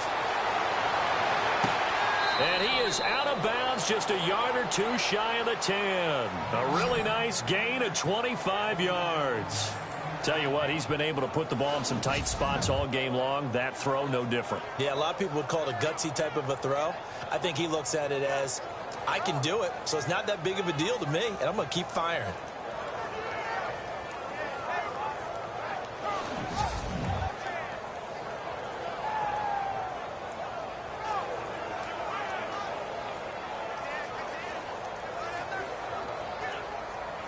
And here comes play number 6 on this drive.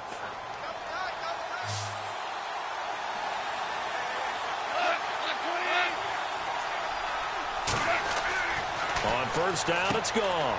This will be caught just inside the 10. And he's able to work it here to the 8-yard line. The completion good for 3, and it's 2nd down.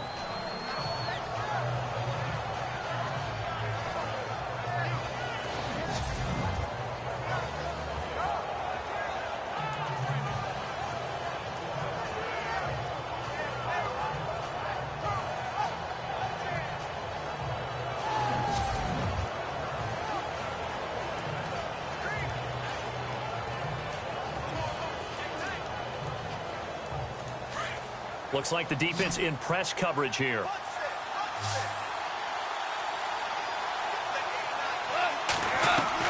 To throw on 2nd down is gone. Throwing for his running back, and he's got him complete. And he's going to take this one in for a Rams touchdown. Lance Dunbar from 8 yards out, and the Rams add on to their lead. Getting your back involved, what's the importance there in the passing game? Well, oftentimes you can create mismatches because who's going to cover him? And you get him into space, which is where he likes to operate with the ball in his hands. Oftentimes makes people miss, gets that run after the catch, and off he goes. And into the end zone. Zuerlein now for the PAT.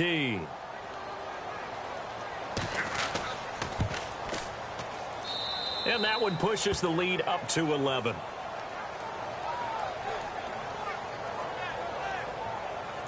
So that one an 8-play drive. It spans 75 yards. And the result for the Rams, a touchdown.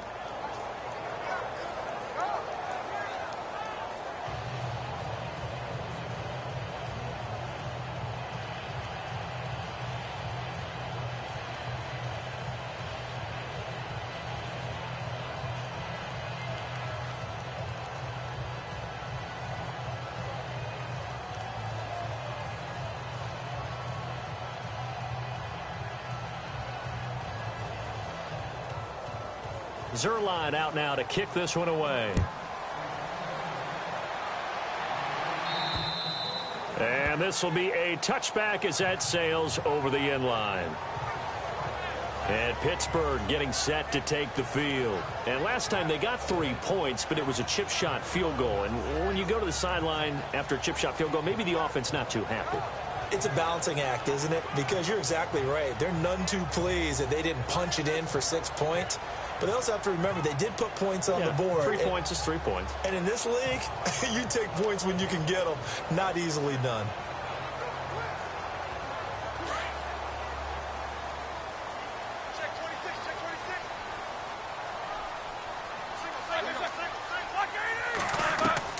They'll throw on first down with Roethlisberger. Complete to the right. This is Garcon. And he's going to be ripped down by the face mask at the end of this, and that's going to add 15 more onto the end of this thing.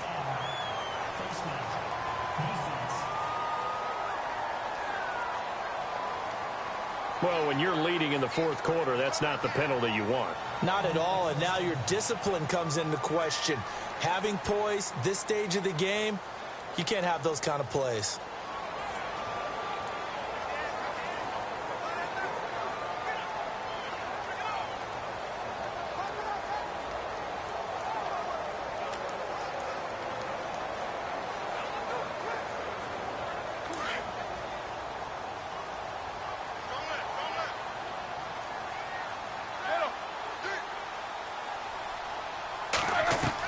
On 1st and 10, it's Roethlisberger.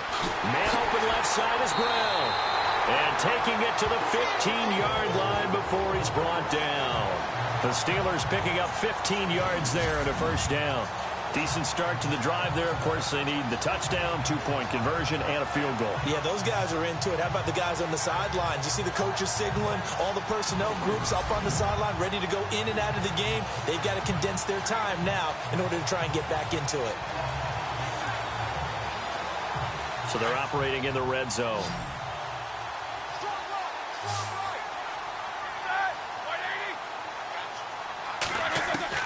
Throwing now, Roethlisberger on first down. Goes underneath for Bell. And he'll get him inside the 15 down to the 14-yard line. Call it a 1-yard gain on the play, and it's a second down.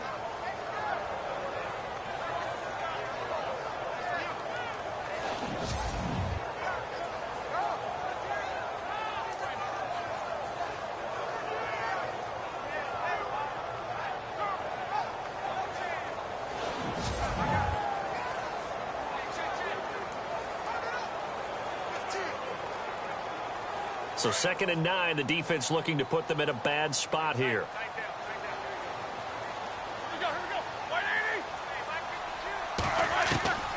From the shotgun, it's Roethlisberger. And he'll slide down to avoid the contact. It's a gain of 5, and that'll make it 3rd down.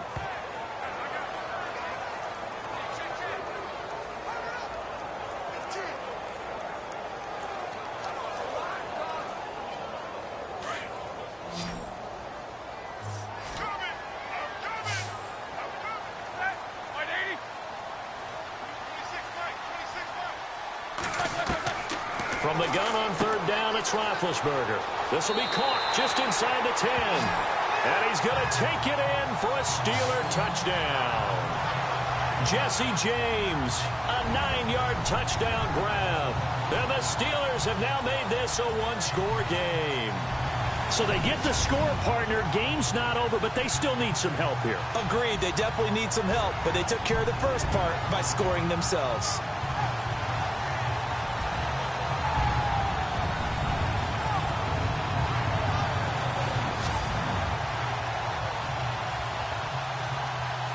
Here we go now as we get set for a big 2-point conversion.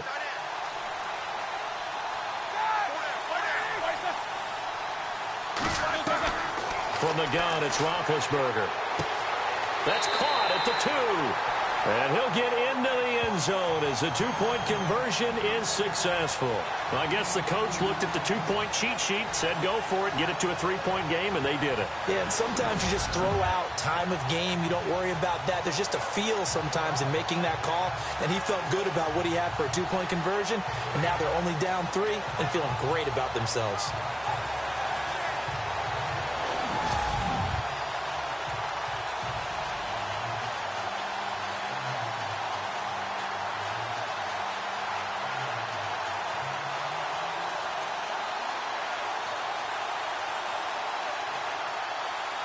Boswell on now to kick this one away. It's a short kick, taking it to 15. And they're going to start this drive in pretty good shape as they get it up past the 30. Now the Rams offense, they work their way back on the field. And for them, a touchdown their last go-around. Obviously, they'll be hoping to do that again. And when you start plotting for this drive, when you start thinking to yourself, okay, what are we going to do? You don't go away from what you did before because that worked, but you have to be prepared for wrinkles and counters because you know they'll make some adjustments.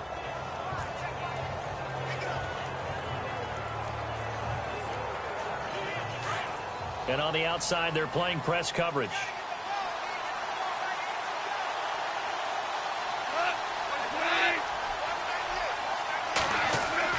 They go play action here on first down. And he gets this up across the 35 before he's out of bounds. Call it a 3-yard gain, and that'll bring up second down. Was that a receiver? Yeah, actually it was. It was a running back who was a receiver on the play.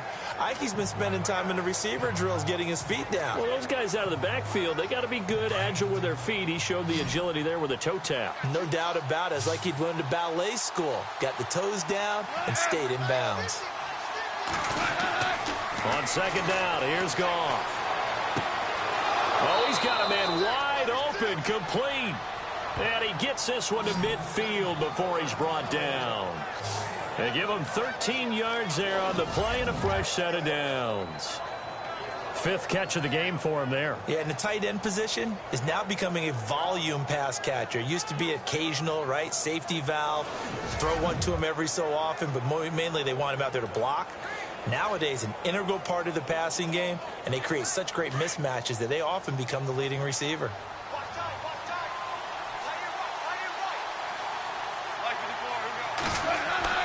From the 50, it's Goff. And no escaping this time as he'll go down. They got him for a sack. The amount of sacks that they've absorbed in this game is absolutely extraordinary. Let's just face it. This offensive line, flat out, cannot handle this pass rush. It's been demonstrated time and time again.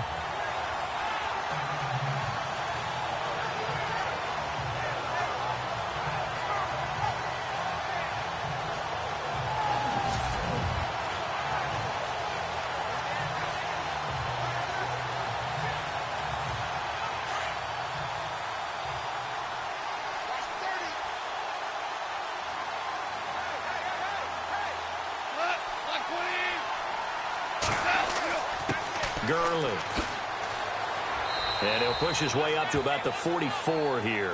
They get 2 yards back, but they're going to need a lot more than that here on third down.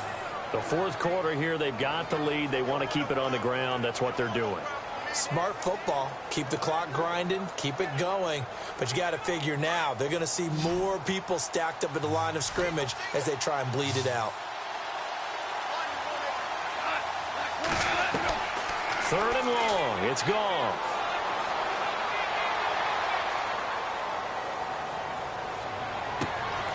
Man open, it's Kupp. He's got it. And he'll be taken down, but not before getting this inside the 30. They give him 27 yards on the 3rd down conversion. Couldn't just sit on it here, could they? Had to throw the ball on 3rd down. Got the big completion in the pickup. Fresh set of downs now. They've got to feel great. And defensively, a backbreaker.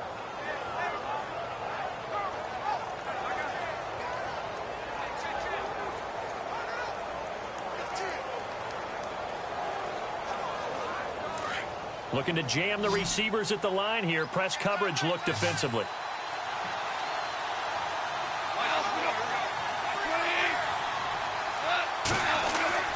Now a play fake here on first down. Looking middle, and it's incomplete. Cooper Kupp was his intended target. And that'll bring up second down. Let's face it, you can run the route tree as many times as you want, get in sync, practice it, do all those things. But once you get to game speed, it doesn't always time up quite that well. That one goes incomplete.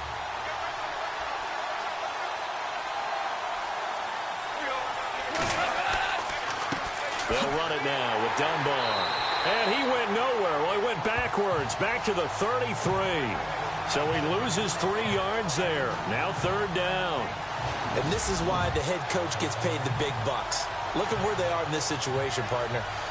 Do you throw the ball here in a long-distance situation? Do you run it again and trust your defense and make sure you take care of the ball and punt it away? What kind of options do you have here, and what do you trust more on your team? Yeah, they may have just pushed him back into that throwing situation. We'll see. 7th play of this drive coming up, but a long way to go on 3rd down. They'll run again here with Dunbar. Oh, no, he lost the football.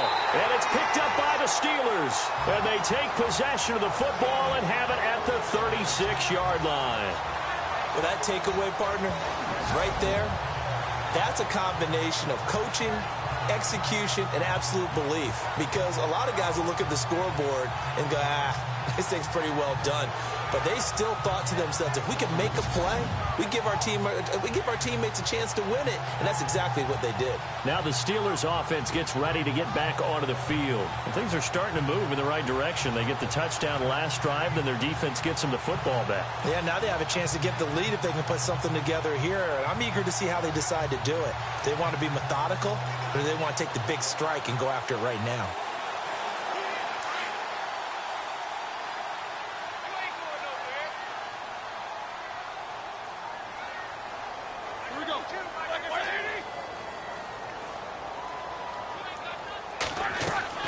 Following the fumble recovery, it's Roethlisberger. Wide open receiver complete. And he's taken down, but not before he gets this into enemy territory across the 40. A very solid gain of 27. A good grab there by the former Central Michigan man, Antonio Brown. And he ate up some real estate on the catch, too, didn't he?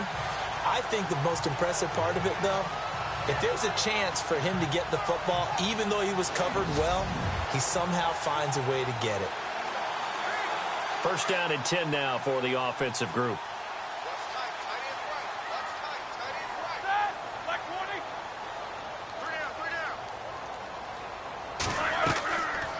They'll run it now out of the gun. And he'll get 3 down to the 34-yard line. Not much happening there on 1st down. I thought there might have been a hole for a split second. Yeah, but it dried up pretty quickly, didn't it? Closed fast. And after the play on the ground, that brings up 2nd down here.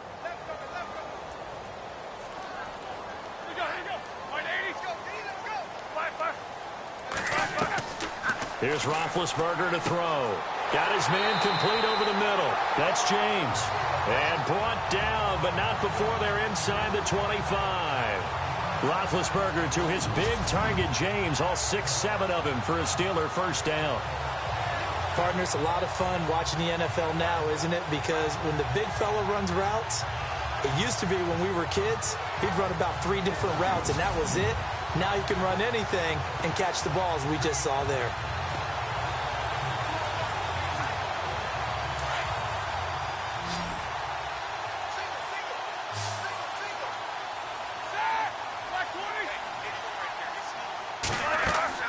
On 1st down, it's Roethlisberger. And the tip there altered the ball flight, and it falls incomplete. It'll be 2nd down. Well, we're not playing 3 yards in a cloud of dust football anymore. I kind of get why those old school coaches sometimes didn't want to throw the football. Because if it's popped up in the air, it almost turns into slow motion. And both sides trying to get to the football, and you're holding your breath wondering whether it's going to go good or bad for your team. Again on 2nd and 10, it's Roethlisberger. And he is out of bounds, looks like right at the 15. 8 yards on the completion, but now they face 3rd down. If you run an out route, it's likely you're going to end up near the sideline. And what did we just see there? Toe tap. You got it. The benefits of practice. Toe tapping, foot dragging, picking it up, and making sure it was a catch. So a challenge is upon us. I tell you, close game, 4th quarter. This is a huge decision. Oh, no doubt about that, partner. A lot has to be riding on this call. And you know it is a tight one because it has to be indisputable visual evidence in order to change it. Now here's the big question. Do they actually have that evidence? We're about to find out.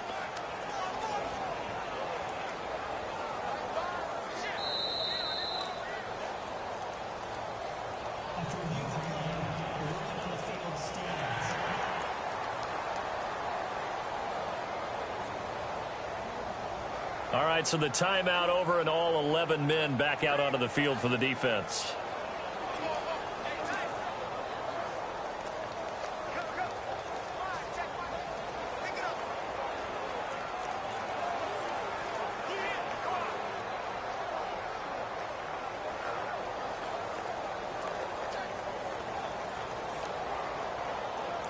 Offense coming up, needing 2 yards on third down.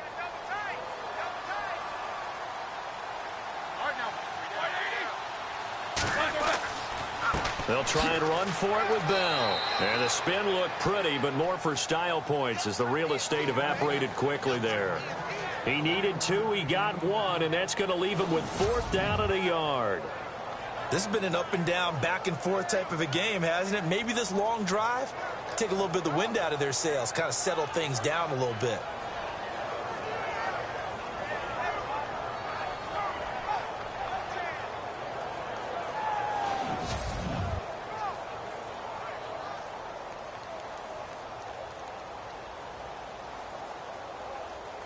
So the field goal unit is on the field as this is a big spot right here.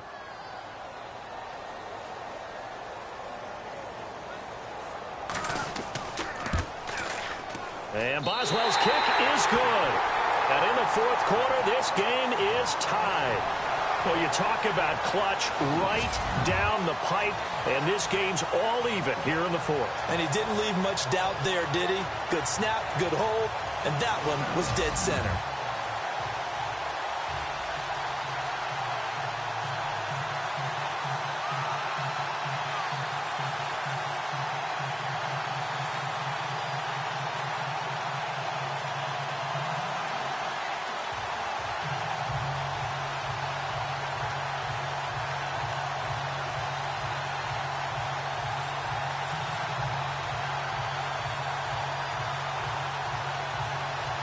So here comes the kickoff now, all even here in this 4th quarter.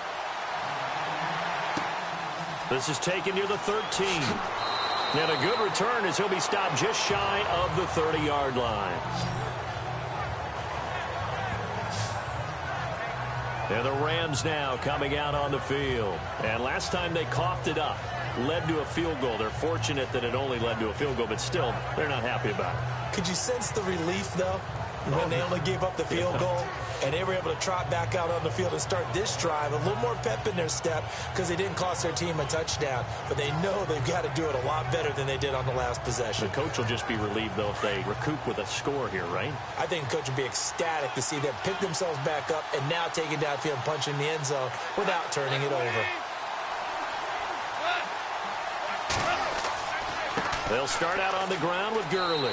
And he'll take this up near the 35, maybe the 34.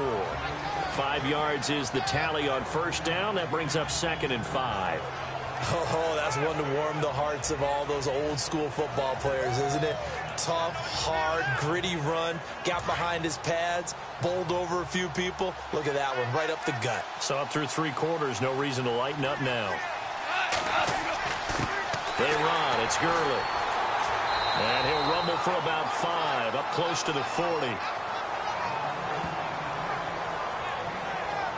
Pretty good job defensively. Thought he was going to get it, but they knew where that marker was, and they stopped him just short of it. What it does is emphasize that strategic football and situational football is not just played on the offensive side, is it?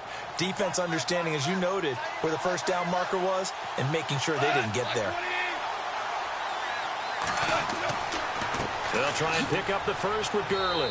And he's got the first before he's brought down at the 39-yard line.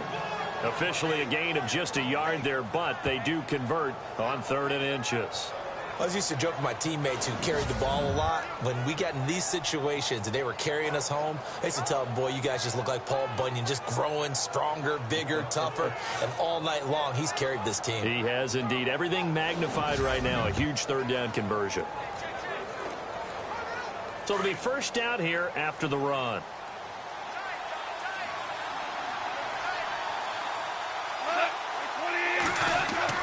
They go play action with Gurley. Now Goff.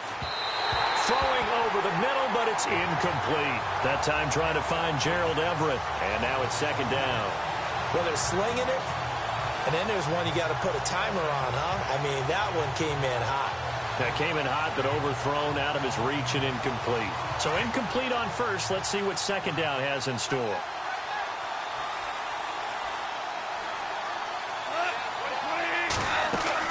They'll run it now out of the gun. And able to get a couple as he's across the 40 to the 41. Pretty good little two-play sequence there. You force the incompletion, then a very short pickup. Yeah, now maybe you bring in an extra defensive back or two because you want to try and defend on third down. They like to play those nickel or sub packages, don't they? One of the bigger plays in the game thus far. The crowd getting into it as we come up on a big third down. A shotgun snap for Goff. And he's going to be taken down. Goff is sacked. Bud Dupree in there to get him the 6th time they've sacked him tonight. This has been a tough one for this offensive line. It appears almost like they've been on roller skates this entire game, the way they've been pushed around. 6 sacks given up in this one.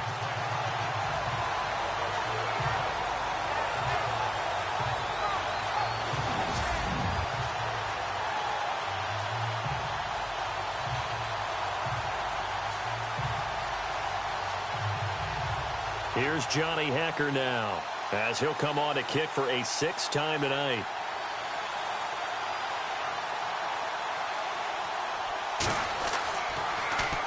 And he gets this away, and look at this. This is a good one. And a great job here. This is going to turn out to be a beauty. This is marked down at about the 3-yard line.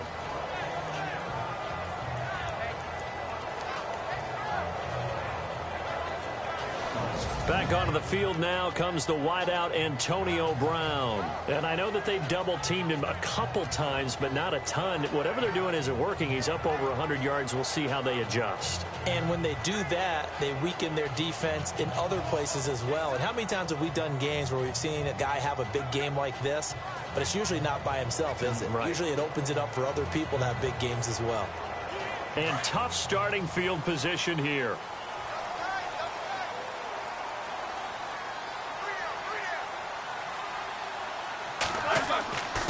On the give, this is their fullback.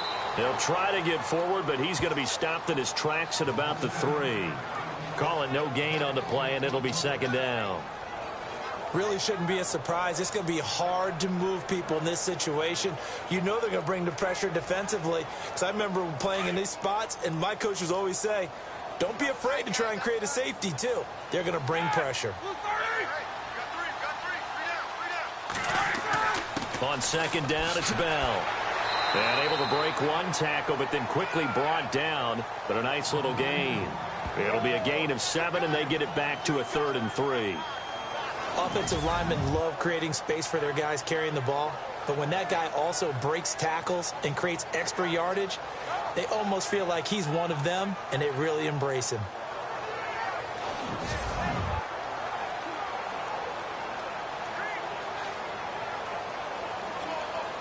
As big of a play as we've had in this one so far. This is 3rd and 3.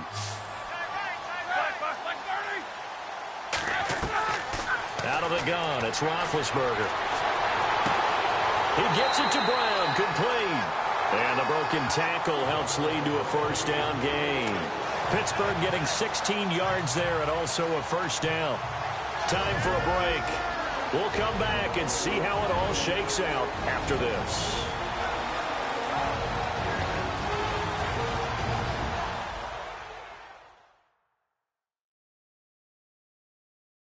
So the Steelers with the football as we get you reset.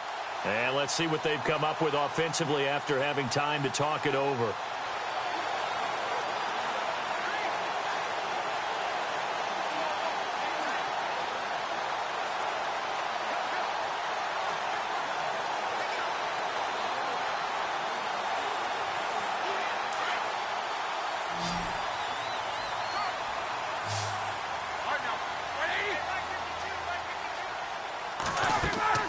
Now Roethlisberger on 1st down. A screen to Bell. And he gets this up across the 35 before he's out of bounds. 10 yards on the pickup there, and it'll be 2nd down. When you run a screen pass really well, you got to like the look of it because so many parts come together to make it work well. The offensive linemen, where they're faking people out, the back slipping out there, catching the football, then all of them going together as one unit downfield. A really nice pickup.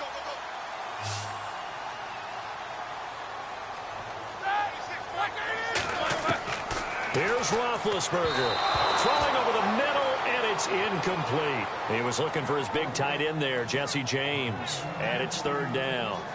Now we're in the situation where the quarterback's got to take full charge of his huddle. Got to totally command it, make sure all eyes are on him. All focus is locked in. Going to call multiple plays and go over different situations and scenarios to make sure everyone is on the same page.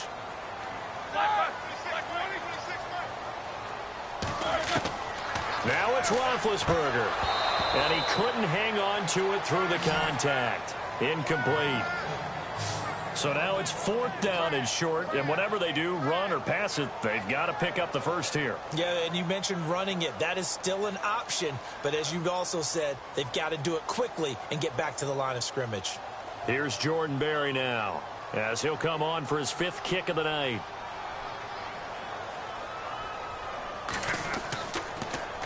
And he deserves a bronze leg as he gets this one away. And now a fair catch called for and taken just outside the 40-yard line. It'll be just an 18-yard punt. And the Rams will go on offense here with a 1st and 10. The Rams offense now making their way out to take over. And a tight game after punting last time. See if they can get something going on this drive. As they head to the field now, with the game this close, you've got to feel there's a sense of urgency for them going on offense right now. But they have to do it without letting panic creep in and affect their play.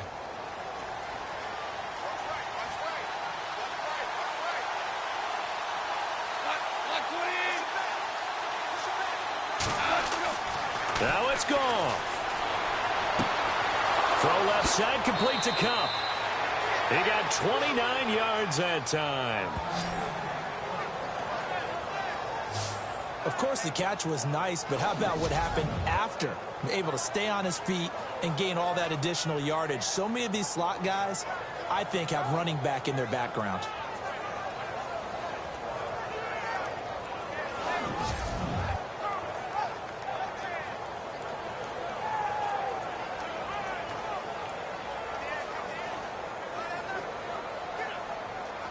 So here we go, 1st and 10 now.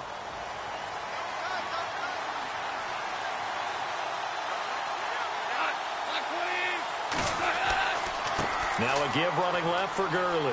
And he's got room. He'll get it to the 23-yard line. 7 yards on the pickup there, and it'll leave him with a 2nd and 3. I like it. I like the call. Still an opportunity to run the football and chew up a little more time off the clock.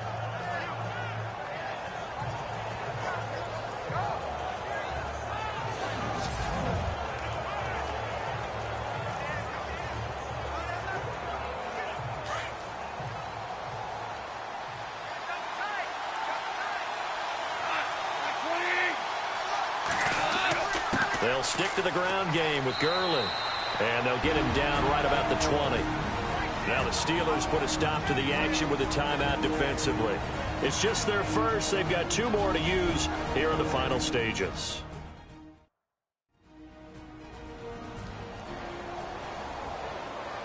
And now following that timeout, the defense back out onto the field.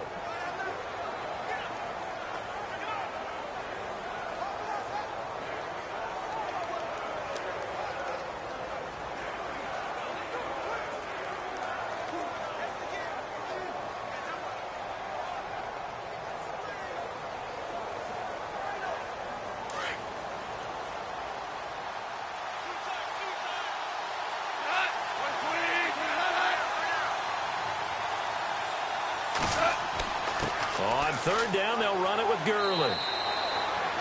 And the Steelers signal for another timeout. That'll leave them with just 1 remaining in this 4th quarter of play.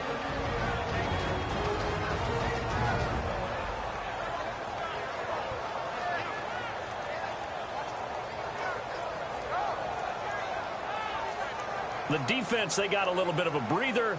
Now they're back and set as we resume play.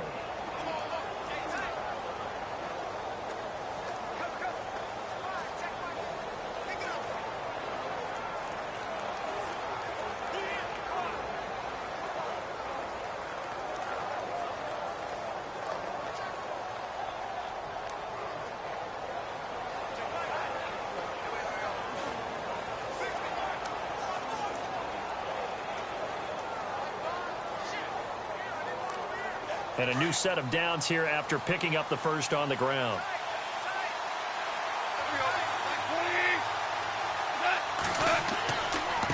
Now a handoff for Gurley. And he's going to be stopped dead in his tracks. And play is stopped here. Timeout. It's the defense calling the timeout here. That'll be their third and final stoppage here as we step aside.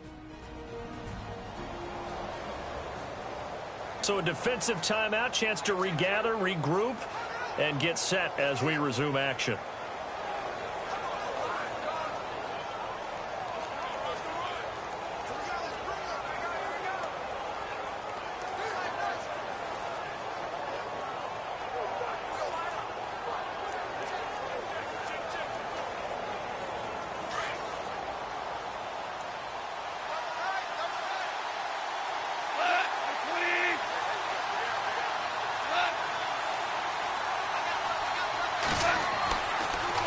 The counter, Gurley.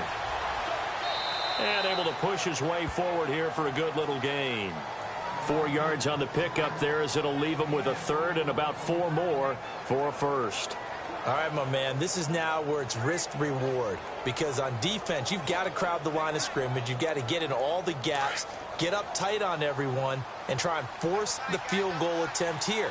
You can't let them break one big, but you know something, when you crowd the line of scrimmage, they do pop one, it's going to go away. Yeah, they could take it to the house, but the magnitude of this possible upcoming field goal, every yard counts. And some big-time hitting going on there. He is knocked to the ground at the 11-yard line. Got a quick flash about being in their huddle. Whatever the play call was, it was tagged with these words: make sure you stay in the middle of the field. That's where we want to be. And he did just that.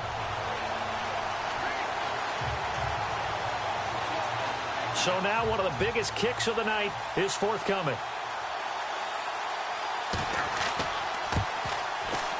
And it is good. He splits the uprights on the chip shot. And the Rams have won the game. Well, I know at points of this when you wanted to close your eyes because of all the points that were being put on the scoreboard. You're a defensive guy, but it was a fun little track meet, wasn't it? It was, and you know the people really enjoyed this game?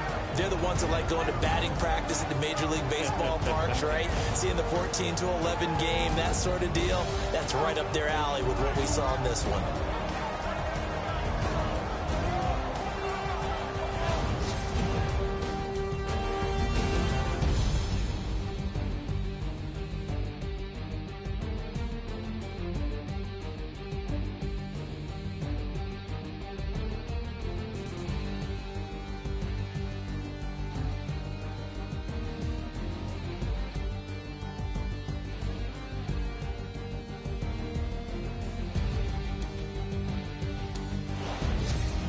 So that'll do it for my partner, Charles Davis, and the best darn crew in the industry. I'm Brandon Gaudin. This has been a presentation of the NFL on EA Sports. With that, we say good night from Pittsburgh.